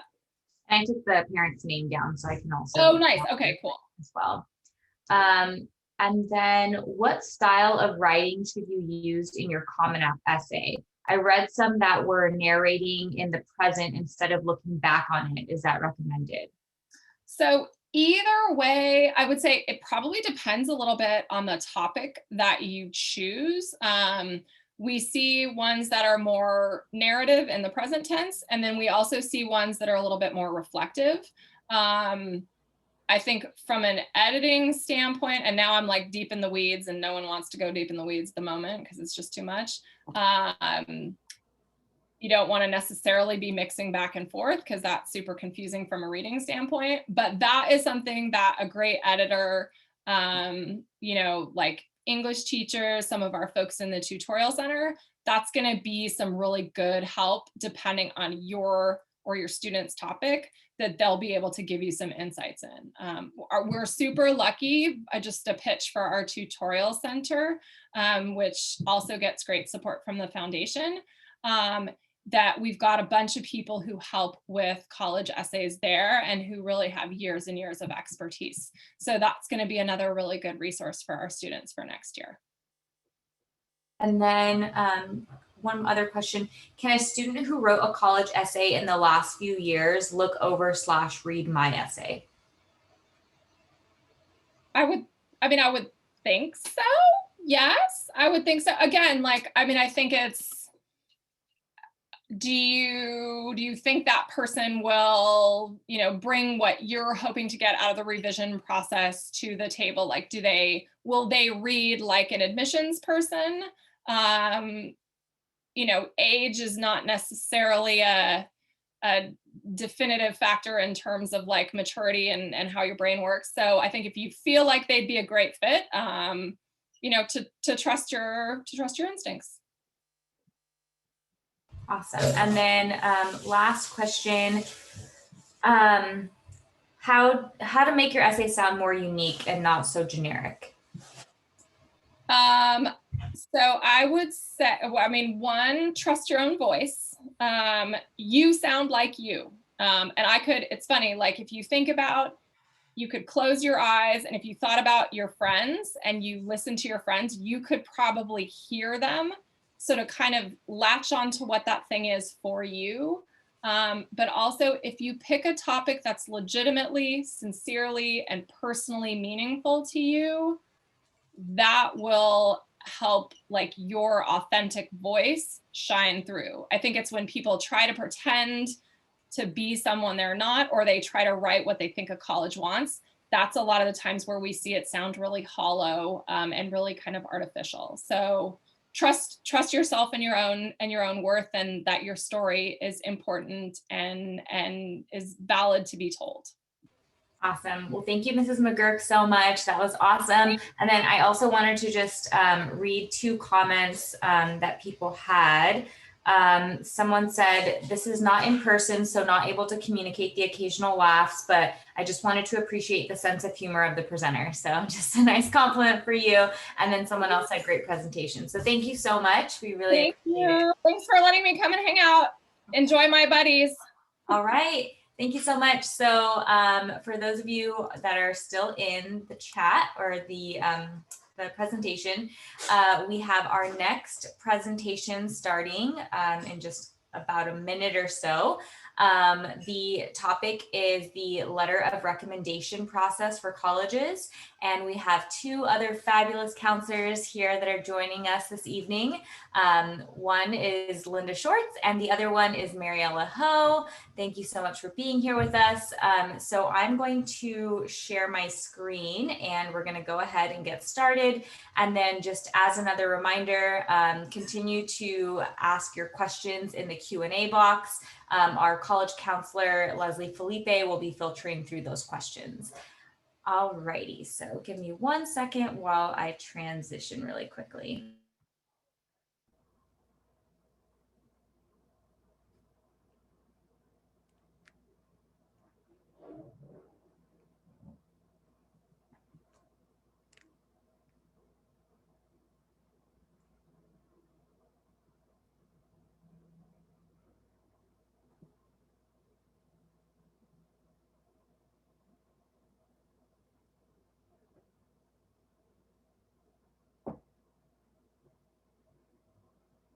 Okay, can you all see that? Yes, yes. Awesome. Can you hear me okay? All right. All right, so I'm going to pass it over to you and just let me know when you want me to go to the next slide if I'm not getting the cue. Perfect. Thank you so much, Ms. Yazdani. And good evening, parents, families, and welcome to the Letters of Recommendation section and the Countdown to College. My name is Mariela Ho, and I will be one of the two presenters for tonight. My colleague Linda Shorts will be presenting on the second half. So why are we talking about Letters of Recommendation? Well, this will be an integral part moving forward as your student is moving from junior year to senior year. So let's explain a little bit more about this process. You must be wondering which schools ask for letters. Well, the UCs, or University of California, and CSUs, California State Universities, do not ask for letters of recommendation during the initial admissions process. However, some of your students' private schools and out-of-state schools may require letters of recommendation. Next slide, please. So as your student is putting together a college list, they must be wondering, oh my goodness, this list is humongous. What do I need now? The students must check the admissions page of each individual college to see if they require or will consider letters of recommendation. Why is this important? Because every single school may be asking for something slightly different. We're going to give you an example. Next slide, please. For example, Santa Clara University, if you were to go into their admissions page, you will see that Santa Clara uses the common application. Again, it is important for your students to keep a list of what type of application they'll be utilizing, as some schools may use the common application, some other schools will be under the coalition application, and some other schools may not even pertain to either one of these platforms.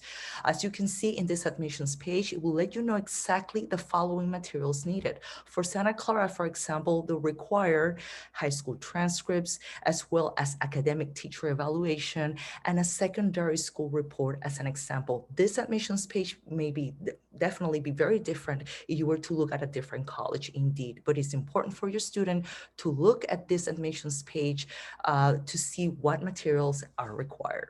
Next page, please. Now, why are these letters of recommendation so important? Letters of recommendation would provide a holistic view of the applicant to admissions officers. Many times when your student is applying to the college, there is a facet of them that will not be visible through their essays or through their records, transcripts, test scores, etc. So the letters of recommendation will highlight different other facets of the applicant. For example, academic motivation, challenges and successes that they have gone through high school, academic readiness, unique family circumstances. Next slide, please. Leadership skills, intellectual curiosity. How is your student interacting with teachers and peers? Their sense of compassion, or their sense of, or the level of passion towards their endeavor, and the role of the applicant, within the school community and outside, how they're interacting with adults and so forth. As you can see, there's a wide gamut that it could be highlighted in this letter of recommendation for your student. Next slide. So how many letters are required? Normally, you're looking at 1 to 2 teacher letters of recommendation that will be required. Chances are, if schools are asking for teacher letters of rec, that means that they'll be asking also for counselor letters of recommendation. The teachers selected for these letters of recommendation should come from different core subject areas. And the core subject areas should be probably math, science, English, social science. Again, there may be some schools out there that may be asking your student for a specific type of letter recommendation from a specific subject. But as a general rule, you're looking at teachers from different core subject areas. It is strongly advice that these teachers are from the junior and senior year. We understand that probably senior year is a little bit risky because the teacher may not know your student well enough while the student is in the process of starting the college application at that point in time. So if that's the case, it's okay. Your student can ask a teacher from the junior year. Given the present circumstance with the distance learning, maybe your student may not be feeling very comfortable talking to asking a junior teacher for a letter recommendation. Probably the teacher, they don't know them very well. If that's okay, it's okay to ask a sophomore teacher for this letter as well. Next slide. So how to ask for teacher letters of recommendations? Well, ideally, juniors should approach 2 of their teachers from core subjects this spring. Yes, around this time, and ask if they'll be willing to write them a recommendation for the following year, for next year. Please do not worry. We will be reminding the counseling department and the College and Career Center will be reminding your students of this process. We know that they're probably anxious. They're trying to secure a recommender as they are moving along, finalizing the junior year into the senior year. Next. As soon as your student get a hold of a teacher recommender, the teacher will have their own system and they will explain the system to the student. For example, some teachers may want to have put together a packet for the student to complete, may have a list of questions ready, and may have a due date. okay? This is a process in which your student is responsible for keeping this connection with this teacher, especially moving forward into the beginning of senior year, and not expect the teacher to, to complete the process, because they're not mind readers. There may be a lot of things that they may not know, and students will be able to keep them updated with their college lists and due dates. Most teacher letters or recommendations will be sent via Naviance in the senior year. Please keep this in mind. At this point, we are not sending letters of recommendation in the junior year. Students are doing just the basic, groundwork as we're moving forward to the following year. Next. Okay, teachers and counselors will write only one general letter and use it for every college. It is very important that your student keep a list of the schools, all the colleges that they are applying to. They should be listed on Naviance, as these recommendations will be sent out through this platform, both by the teacher and by the counselor. And this will definitely decrease the potential number of errors in this process. Next. Okay, as we explained earlier in the presentation, one of the things to keep some sanity in this process is for the students hopefully to have a spreadsheet of some kind and have a list of the schools, what every single school will require, and whether or not the school will be part of the, are they applying to, to the school via common application? Are they applying to the school via coalition application, or a different school with direct link? For example, if the student is applying to Georgetown, Georgetown is not included as part of the common application or coalition, they have their own special link, then your student will be sending a Georgetown link to the teacher recommender and to the counselor for us to update the materials for them. If the student is applying through coalition, for example, then, to specific schools, then there's a coalition link for teacher recommenders that the students will have to send via email, and a coalition link for the counselor to upload the materials in general. Okay, and with this piece, I wrap up the first section of this presentation. And next up, I think we have Ms. Shorts with the counselor recommendation process. Thank you. All right. Hi, everybody. Thanks for coming tonight. So I'm going to cover the counselor recommendation. So as Ms. Ho mentioned, the private schools and some out-of-state schools will ask for a counselor letter of recommendation. It's not always obvious, though. So you saw on the Santa Clara example from their website what it said. 2 teacher letters or 1 teacher letter. Like, it's super clear. And then it just says secondary school report form. So what's confusing to students sometimes is that they don't realize if the school is asking for a secondary school report form, that means the counselors are writing a letter. It's not spelled out. So one of the questions on the required secondary school report form is, what more can you tell us about this student? And that really means we're sending a letter for your student at that point. But it can be a little confusing. So you're just checking to see, do they ask for a secondary school report form? And in that case, that's going to be a letter of rec going out from the counseling department. Next. Okay, and so in order for us to write our letters for your students, there are a few requirements just to make sure that the process goes well and that we get the most information we can. So there's going to be 3 things. There's going to be a senior self-report form that is required from your students and from the students. There's a completed senior envelope, and the senior envelope we'll go over. It's something we actually hand to them and give them that they return to us. And then there's an optional parent questionnaire. So I'm going to go over these pieces so that you just have a general idea and realize we're going to explain this again at the start of senior year with our seniors and make sure they know all of this, but it's just nice to probably hear and realize, like, how does this process work? How do we ensure that this runs smoothly, and what parts will be needed? So you have a little bit of a heads up ahead. So, okay, next slide. Okay, so the senior self-report form for most of us would be the most important thing that we're going to have to be able to write this letter.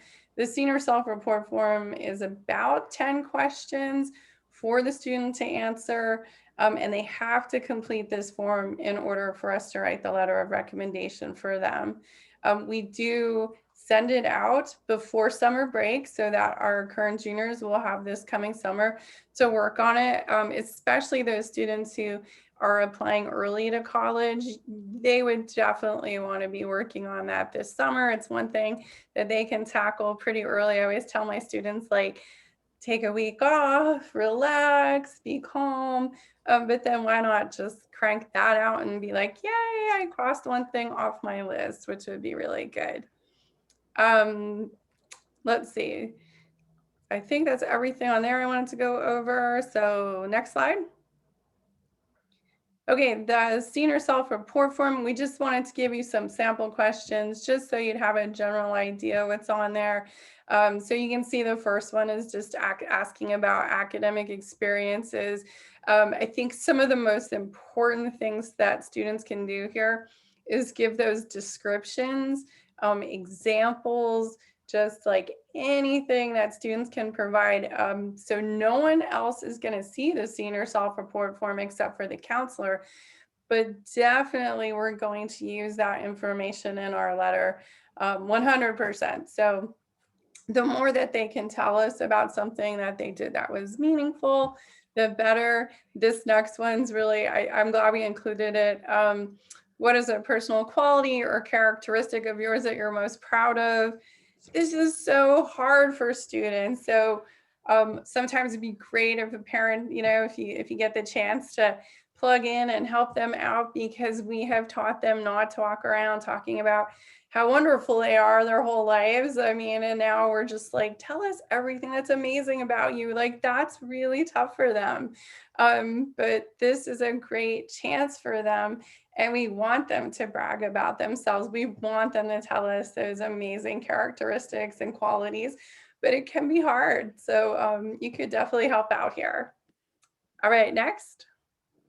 Okay, so those were just some examples of the senior self-report form. Now we'll go on to the senior envelope. And the senior envelope is actually a physical envelope that we hand out to students in the fall, right at the start of school, that they will bring back all their materials to us, and we will know to write those letters of rec.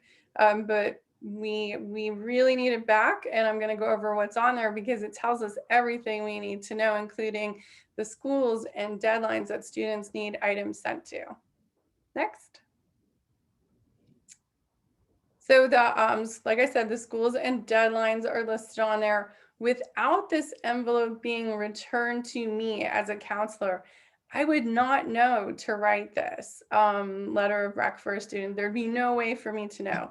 So we will meet with them. We will hand them the envelopes. We will explain how it's used. And then students return that physical envelope to the counselor so that we know we have materials that have to go out to a school for them. Next. Okay, and I don't want you to get too caught up on the details here. This looks like just so much information, but this would be on the envelope. So we give tons of directions, and I love this because as students, they can go down this checklist and realize, if I check all of these and I take this back to my counselor, I am good to go. I have everything done. So it really tells them everything that should be in the envelope. It tells them the steps to take, whether it's the common application or coalition beforehand, so that everything is linked up and these letters go out smoothly.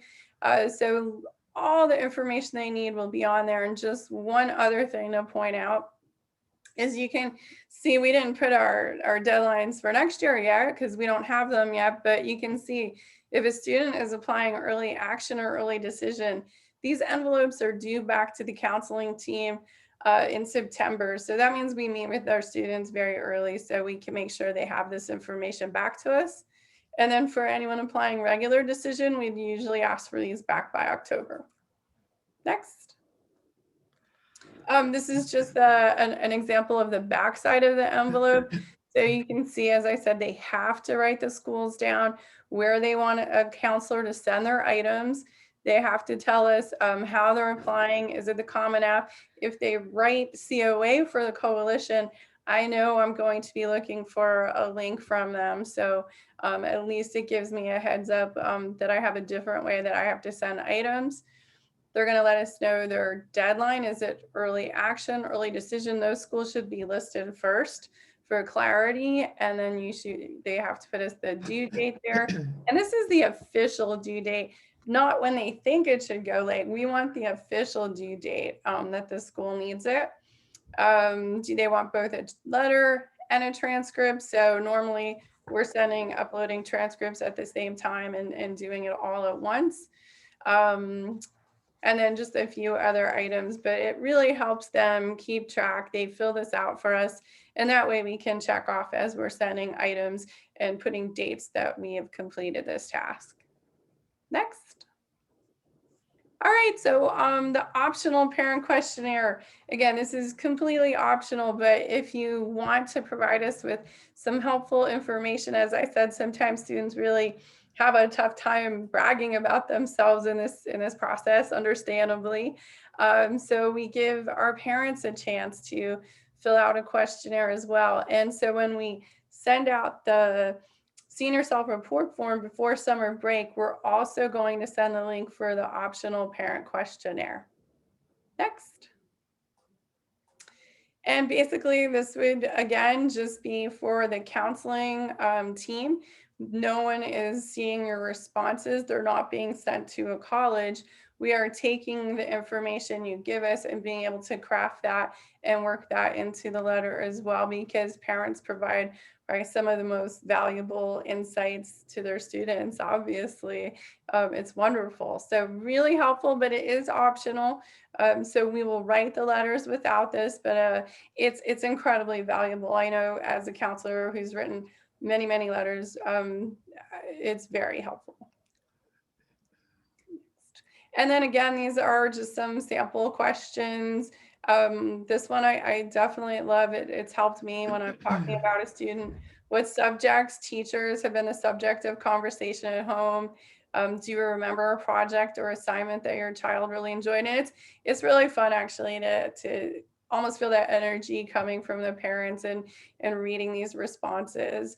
And then this one I think is really important because again, students have a tough time talking about their attributes and their successes, understandably, because you haven't really let them go around probably talking about that to everyone.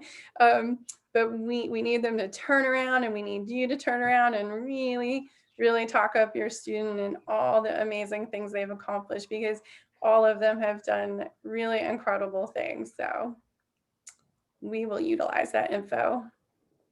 What I would say is I realize this sounds complicated when we talk about this, but it does work. It has worked year after year. The key to success generally, I would say, is great communication. So it's very important. And I'm so happy we're all going to be on campus now. Students are talking directly to teachers. So we do ask that they not email teachers for the letters, or we want them meeting with them in person when possible. Of course, they're asking this year online for those letters, but once they're back and in person, communicating in person with their teacher, my deadline's coming up, how are things looking? Do you need anything more for me? And then same thing, swinging by the counseling office, checking in, bringing those envelopes back to us by the deadline. So just seeing us in person and making sure that handoff is done one-to-one so everybody's on the same page and things run really smoothly. So that's pretty much everything we were going to cover tonight. I think it's a lot, and I just want you to digest it. And I realize when I say it all, and really when we say it and we present it to seniors, we're always like, gosh, does that sound like too much?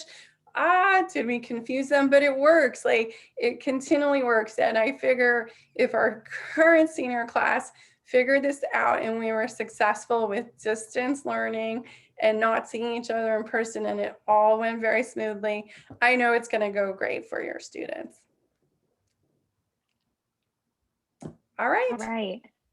Awesome. We do have some extra time. Is it okay if we cover a few questions? Yeah. Okay. All right. So the first one is it possible to make an online version of the senior envelope available to students at the end of their junior year so they can prep during the summer and easily fill out the physical copy in the fall? Is that like a potentially? I would say the fact that it's there in this presentation, Jessica, are these going up online? Yes, I'll be posting them. I mean, a person could definitely see the backside of that page and use that and pull it off of there and make their own spreadsheet. But if someone wants it, I'm sure you could also email us and we'll pull up a hard copy if someone would like that. Sounds good. And then do the teachers have limits for how many students they can write letters for?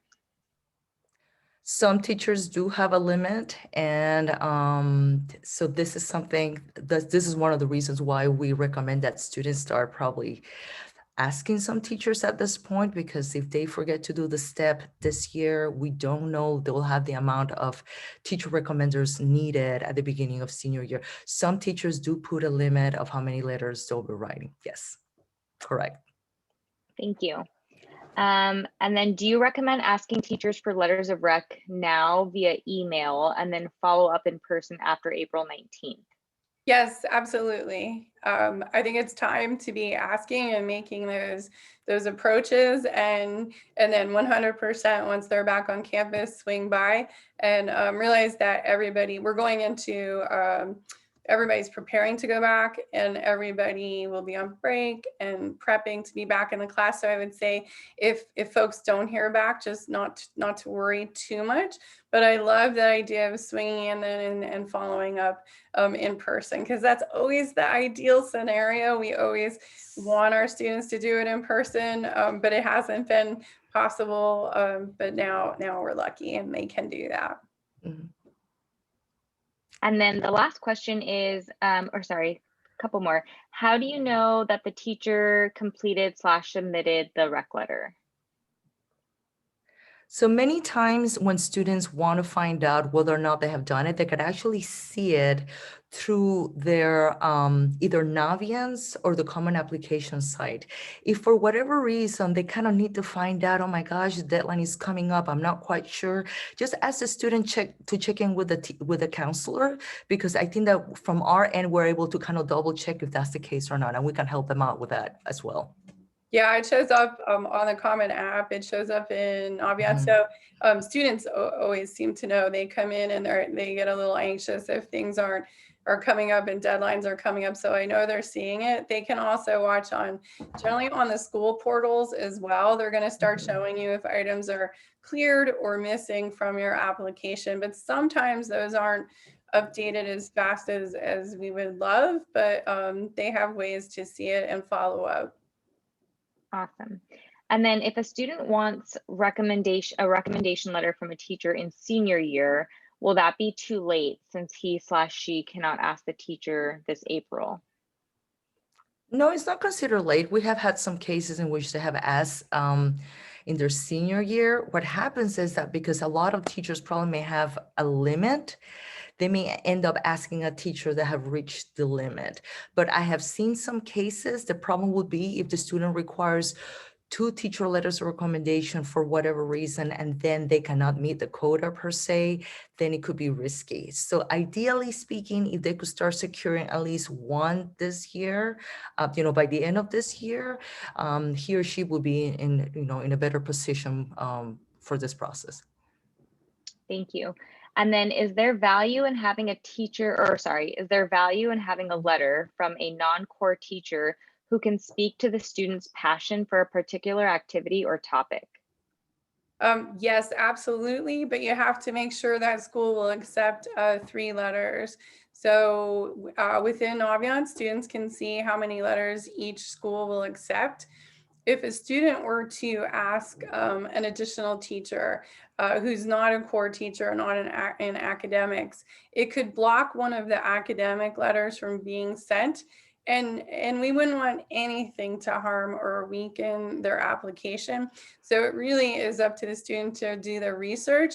And if they see that a school accept 3 or more letters, I always say go for it. That's awesome. But they have to be careful, because if a school only takes 2 or 1, you definitely want to make sure that academic letter that they've asked for reaches them. It doesn't get blocked by a non-academic letter. Thank you. And then is there a limit for students to ask for recommendation letters from different teachers?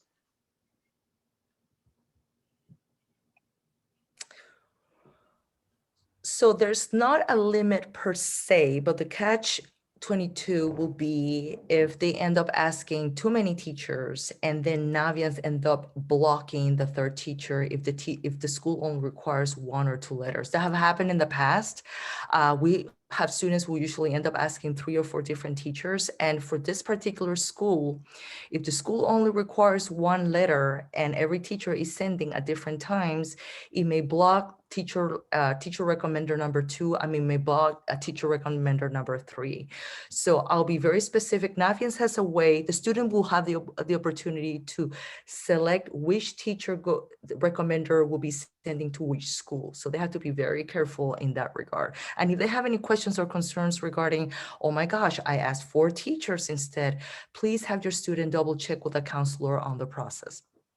Yeah, I think there's definitely, and we don't have that hard limit at Mountain View. I can't answer for Los Altos though, but it really would not.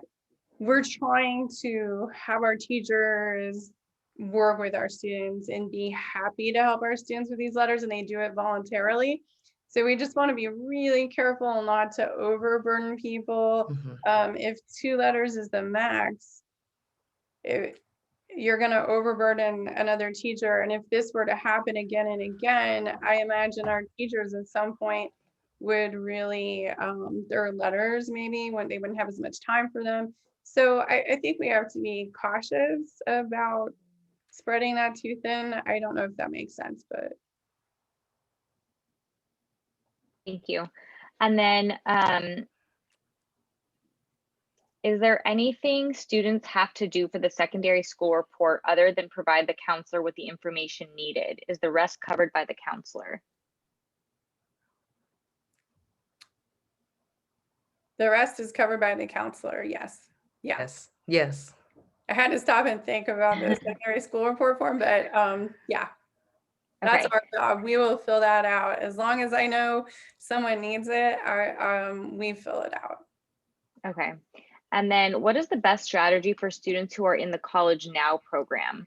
So this student said they're taking the majority of their classes, including core ones at Foothill College, so they don't have any junior class core teachers. For College Now, I believe they will need to check with their College Now counselor on the specifics, because they may have a different way of doing the setup from what is my understanding. I would say asking a college professor who you've had makes sense. I've had students who actually took college classes, not in a specific program, but went to Foothill, took classes, and they ended up doing really well. And a college professor wrote their academic recommendation for them. So they'll do it. It's just we're not sure what the process would be if it's specific through College Now. So maybe checking with that counselor, like Ms. Ho said. Awesome. And then if I have a strong connection with the teacher from sophomore year, can I ask them, or does it have to be from junior year? That's perfectly okay. That's perfectly okay. And then can the 2 core teachers be in different subjects, but in the same area? For example, one a physics teacher and then a math teacher. Yes, that's fine. Okay, and then I would say, although let me stop for 1 second. I would say that they have to make sure that it doesn't specify on the college's website. As long as when you go to those requirements, it doesn't say send us 1 social science teacher and 1 math teacher. Like, as long as it's not specified on the website anywhere, then that's a-okay. And then would a STEM class such as engineering count as an academic class?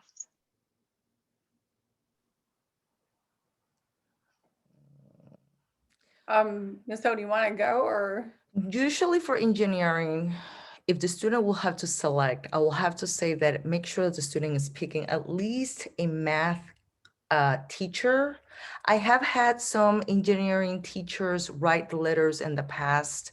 And this is because the student didn't have a good relationship with teacher A or teacher B, but at least if it requires two teachers, I will say pick at least one of the core classes to be math or a science class. If the student needs to pick the second as the engineering. I have had it in the past, but again, it depends on, like Ms. Shores just mentioned earlier, what the school is asking for. If they're okay with that, then so be it. But if it could be a core teacher, that would be preferable. Okay, thank you. And then would it be okay to have both letters from sophomore teachers? I would say if you have to, and we're in a time when that might be the case, and I think it's very understandable at this point more than ever before. And if you can address it somehow, somewhere in an application, that might be wise. Because what I've heard when I've gone to presentation is we want to hear how the student did in the latter years of high school. They really want to hear about junior and senior year, but I think it is extremely understandable at this point that folks would use a sophomore teacher if they know them better. And then is it okay to ask a retired teacher if the student had a really good relationship with them?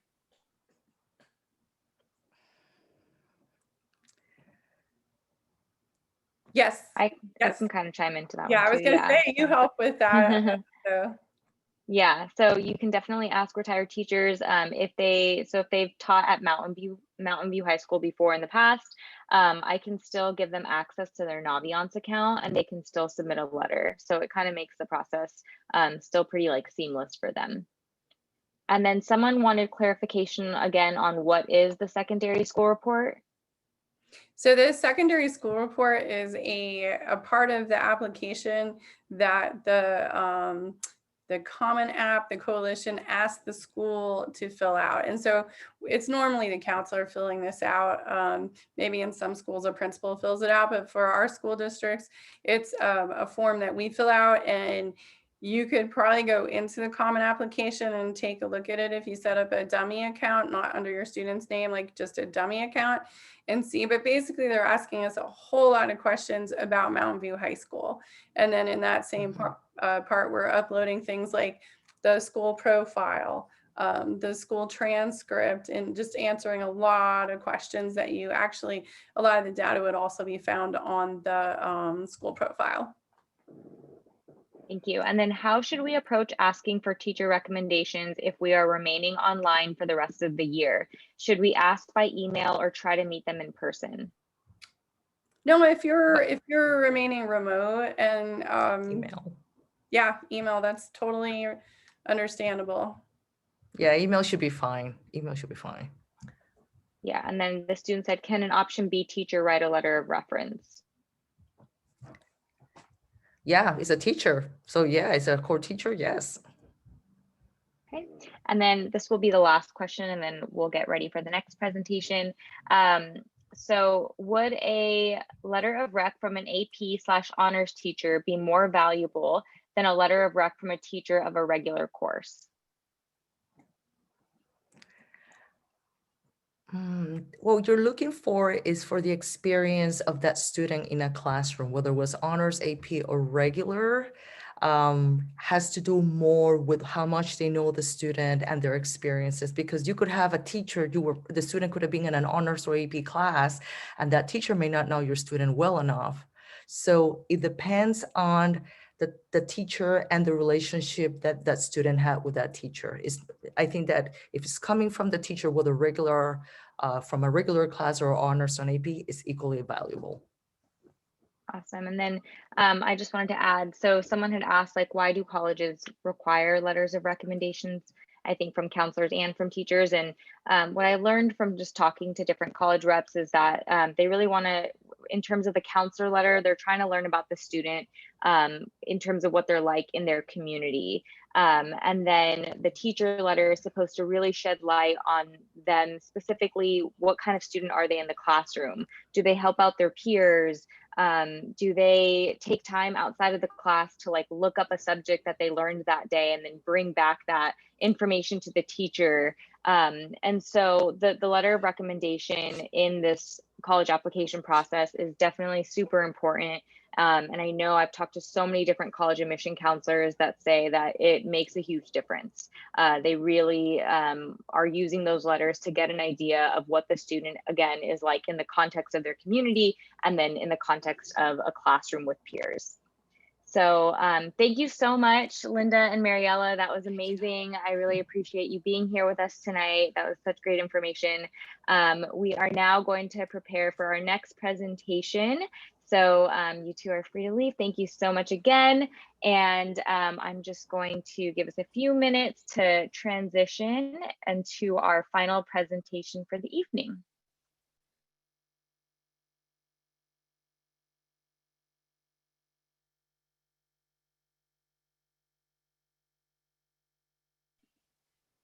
Right, and then Mrs. Phillips, you have you should have full access to share your screen, so feel free whenever you're ready, and I can kind of make a few announcements. So we're getting started a little early on this one, but I think we should be okay. So again, just as another reminder, if you have any questions, feel free to add your questions to the Q&A box, and myself and our college counselor, Leslie Felipe, will be filtering through those questions. And then this information will be recorded and it will be posted on a comprehensive college Countdown to College website after tonight. So stay tuned for that. So without further ado, I'd like to introduce our final presenters of the evening, two of our wonderful Mountain View High School guidance counselors, Jamie Phillips and Joel Romo Gonzalez. Thank you so much for being with us this evening. They will be presenting on Western undergraduate exchange colleges. So colleges located in the West that are affordable. So go ahead and take it away. Thanks, Jessica. So hi, everyone, and good evening, and thank you for staying with us for this last presentation. And as Ms. Yazdani mentioned, I'm Mr. Romo. I'm one of the counselors here at Mountain View High School, and joining us here today is Mrs. Phillips, and she'll be also participating and presenting slides to you all. So what we're here to talk to you about is a program called the Western Undergraduate Exchange, and most of our students at Mountain View High School and families are aware of the university systems within our own state, right? The UC system, the California State University system, community colleges, as well as private colleges and universities. Many students aren't aware of this amazing opportunity to attend school out of state for a fraction of the cost, and sometimes even cheaper than it would cost to attend school here in California. So let's dive right in. So what is WUI, right? It's pronounced WUI, and if you hear a counselor say, "Have you heard of WUI?" This is exactly what they're referring to, the Western Undergraduate Exchange Program. And the second bullet point basically means WUI is basically an agreement that that states on the West Coast have with each other that basically says, hey, let's let our students attend each other's campuses, participating campuses. Let's let them attend our campuses for a fraction of what we would charge out-of-state students, right? So in-state students are what are called residents, and any students from California attending out-of-state schools would be called non-residents, right? So the WUI program would allow California students to attend outside university or out-of-state university schools for 150% of what it would cost for a local student. So let's talk about the different kinds of tuitions on the next slide, because I know that was a mouthful. So generally speaking, for a WUI participating college and university, there are three types of tuitions. One of them would be resident, and that's for local students. There is non-resident tuition, which is for out-of-state students. And then we also have the WUI student tuition, which would be 150% of the resident tuition. And I know right off the bat, the first thing that might come to mind is, wait a minute, 150% of what it would cost for an in-state student to attend, why would I want to do that? So let's start looking at some numbers in the coming slides. So for example, let's do a little comparison. The average cost of attendance in the year 2019-2020, including food and housing, as you can see below. So if your student were to attend a UC here in California, they're looking at roughly $36,000 to attend. If they were choosing to attend perhaps a California State University school, they're looking at $25,000 on average. Now, if we're looking at a WUI campus, the average cost of attendance was $23,000. So you can see here that it could be cheaper for your student to go to college out of state than it were for them to attend, for example, a UC. So next slide. So which colleges are part of this WUI agreement, right? So we said schools on the West. So there are roughly 16 states and over 160 colleges and universities that are participating in this program. And later on in the presentation, we're going to show you a website with some links that you can check out as well in your free time, just to kind of look at what programs are out there and what colleges are participating from each of these states.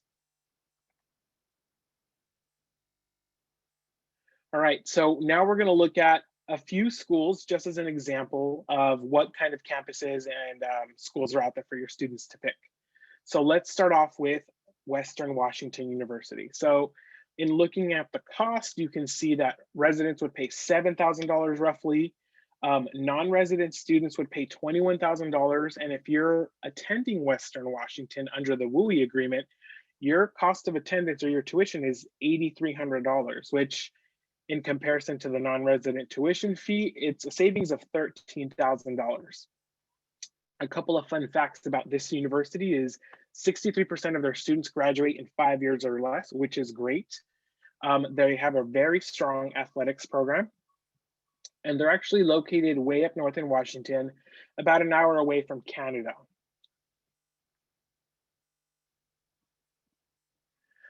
Next up, another popular school among our students is University of Hawaii at Manoa. It's no surprise as to why it doesn't take a lot of convincing to have students apply here. So as you can see here, the resident tuition is roughly $11,000. Non-residents would pay triple that amount at $33,000. And under the WUI agreement, you're looking at roughly $16,000, $17,000. So it's pretty much half the cost of what it would, cost a non-resident student. So a couple of fun facts about University of Hawaii and Manoa. It is rated the second safest state in the United States, right? So Hawaii's pretty safe campus. And I know as parents, sending your kids away to campus, safety is probably one of your top concerns. So this would give you some peace of mind for sure. University of Hawaii at Manoa also offers some combined programs that would be bachelor's and master's degree programs, right? So they're combined into one. And I think its biggest selling point is, did I mention it's in Hawaii? So you are more than welcome to go visit your student several times a year while they're studying out there. So those are just two of the many schools that are participating in this program. And coming up, Mrs. Phillips is going to talk to you a little bit more about other schools that are in this program, as well as additional information regarding WUI. Thank you so much, Mr. Romo. So we're going to take a look at a couple more schools. So we also have Arizona State University. It's another one of our popular campuses that students apply to. One of their big sayings is one university in many places. When I tell students that ASU has 44,000 undergraduates, a lot of times I will see students' eyes like bulge out and be like, oh my gosh, that's way too many students, but it's really 4 separate campuses. They have downtown Phoenix, Polytechnic, Temple, and West. And you can see up here in the middle, there's a map around the Metro Phoenix area. And these are actually 4 separate campuses. So they roughly have 10,000 students at each one. So much more like a smaller or mid-sized campus, sort of like how we have our Claremonts here in California. ASU is ranked #1 by US News for innovation of 2021. They ranked highest in work toward eradicating poverty, zero hunger, affordable and clean energy, sustainable cities and communities, responsible consumption, peace, justice, and support for aquatic and terrestrial ecosystem. So a lot going on there, which is really great. And they ranked #1 in, they ranked #9 in US News for first year experiences. ASU recognizes that transition from high school to college can be really rough for students. So they've really built a really strong support system with current students, keeping families involved and having a really strong orientation. And you can see here that their resident cost is $10,000. Their non-resident or their out of state is $26,000, and their WUI is $14,000. So great savings there for our students. And then we also have University of Nevada, Reno. This is one that I feel like not as many students or families are aware of. It's really nice because it's not that far away. And so it's known for their small class sizes, despite being a large campus. There are 17,000 undergraduates, but 40% of the classes have less than 20 students. So that's really nice. Students kind of still get this really close relationship with professors and knowing their classmates. Another thing about this university is that they're very well funded in their Disability Resource Center. If you have a 504 or a disability, they have alternative testing services, support in writing and research, peer mentors, and a bunch of different individualized accommodations. They're also really well known for their engineering, for their medical majors, and they also have an incredible outdoor recreation and student life. Right below them on this map up here in the right-hand corner, they are right above the Truckee River, right across from San Rafael Regional Park that sits on 570 acres, and they are 1 hour north of Lake Tahoe. So really great area and climate. All right, so how do I qualify? So if this interests you in having these affordable universities, the first thing is just being a WUI resident. And so if you're living in California, if you're part of our district, then that's pretty much you are a resident for the most part of a WUI state, applying to a WUI school. And then most of the institutions do not require a separate application. So when you apply, you will automatically be considered for a WUI for the most part. You do want to check this on their website just to be sure, but that's the case for most of the colleges. And then most of the enrolling institutions, they do require that you meet a qualifying GPA or an SAT or ACT score. For most of the institutions, that's around a 3.0, but that might vary a little bit depending on your major. But 3.0 was the most common one that I've seen. Applicants should also verify that their intended major is offered. And so I'm going to walk you guys through at the end of this how you can check that your major qualifies you for the WUI tuition. And then how many years does WUI cover? So this is a really important question because sometimes students apply for college, they find out that they're going to get a scholarship, but then they find out it's only for 1 year. The great thing about WUI is that it covers the years of their degree program. So most WUI programs are going to cover 2 years if they're a community college or 4 years if it's a bachelor's degree. And then most institutions also do not make students reapply every year. So once you're in the program, that will be an automatic renewal. However, all of the colleges require that students maintain good academic standing. So for example, ASU, they require that students maintain a 2.5 GPA to retain their WUI eligibility. So that's something that students are going to want to be aware of if they go to that college, if they're accepted into the program. All right, and so then apply to WUI. Like I mentioned before, some of the colleges do have a separate application.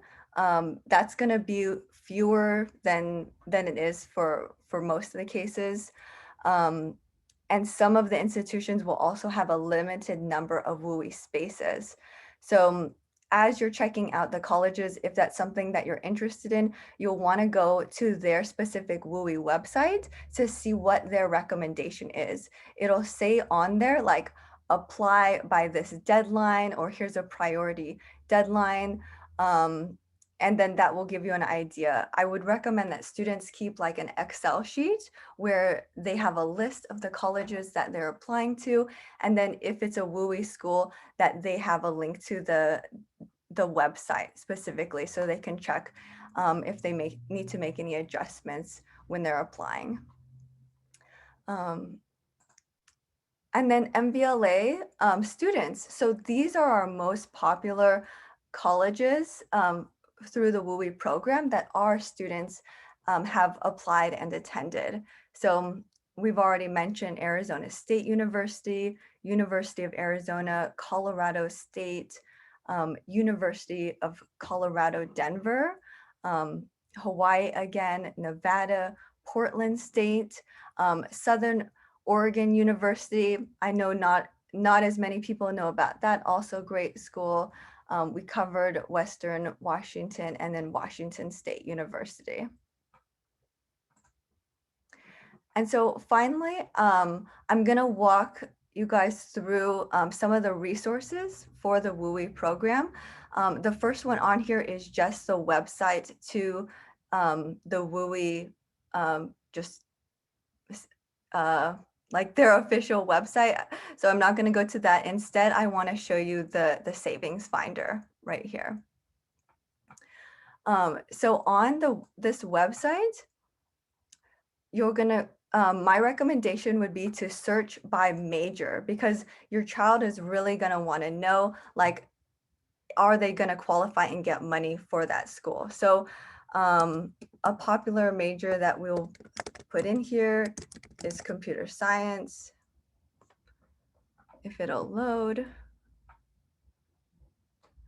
And then as you can see, there's 162 results. That's still a lot to comb through. So what I would recommend now is to go to the states, because your student won't necessarily want to go to all of these different states. So they can check off like, okay, I'm open to going to Arizona or Colorado. And then you can look to see how many. Okay, now we have 50 results. And then we can also limit this search by bachelor's degrees. And so that this brings us to 22 results. So this is much more doable as you're starting to do that research and look into schools.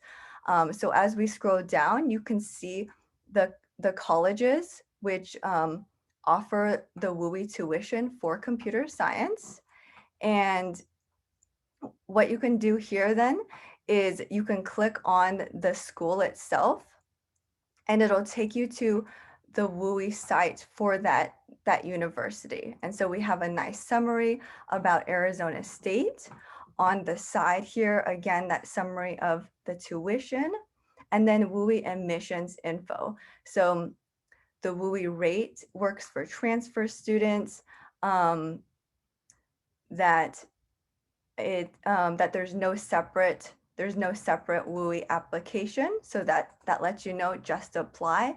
And then what the minimum GPA is for high school students, minimum SAT or ACT score, and then some transfer information.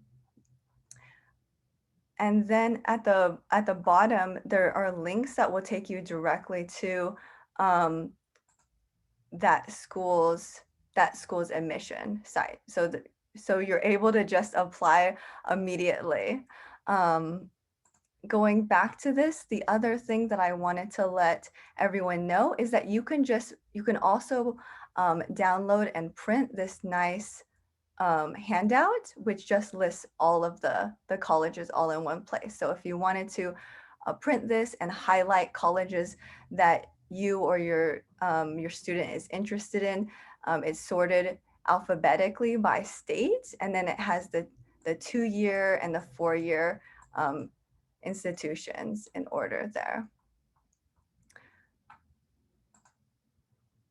There's also a WUI FAQ link here, and then if you want to contact them for questions, there's a contact as well as on the page with the actual university. If you scroll down to the bottom, it will have a contact there, the admissions for the university. All right. So thank you so much for being here. Do we have, let's see, Jessica, do we have any questions for us or? I think Leslie actually answered the ones that we had for this session. So I think we're good to go. Thank you so much for being with us tonight, Jamie and Joel. I really appreciate it. And thank you everyone for joining our virtual Countdown to College event. Hopefully we'll be able to be in person next year. And then again, just as a final reminder, the information was recorded, so it will be posted on a website starting tomorrow, and I'll send an email reminder about that as well. And then finally, just a huge thank you to the MBLA Foundation for helping us make events like these possible. They fund the College and Career Center and a lot of the different programs that we run through there. So huge thank you to them. And that's it.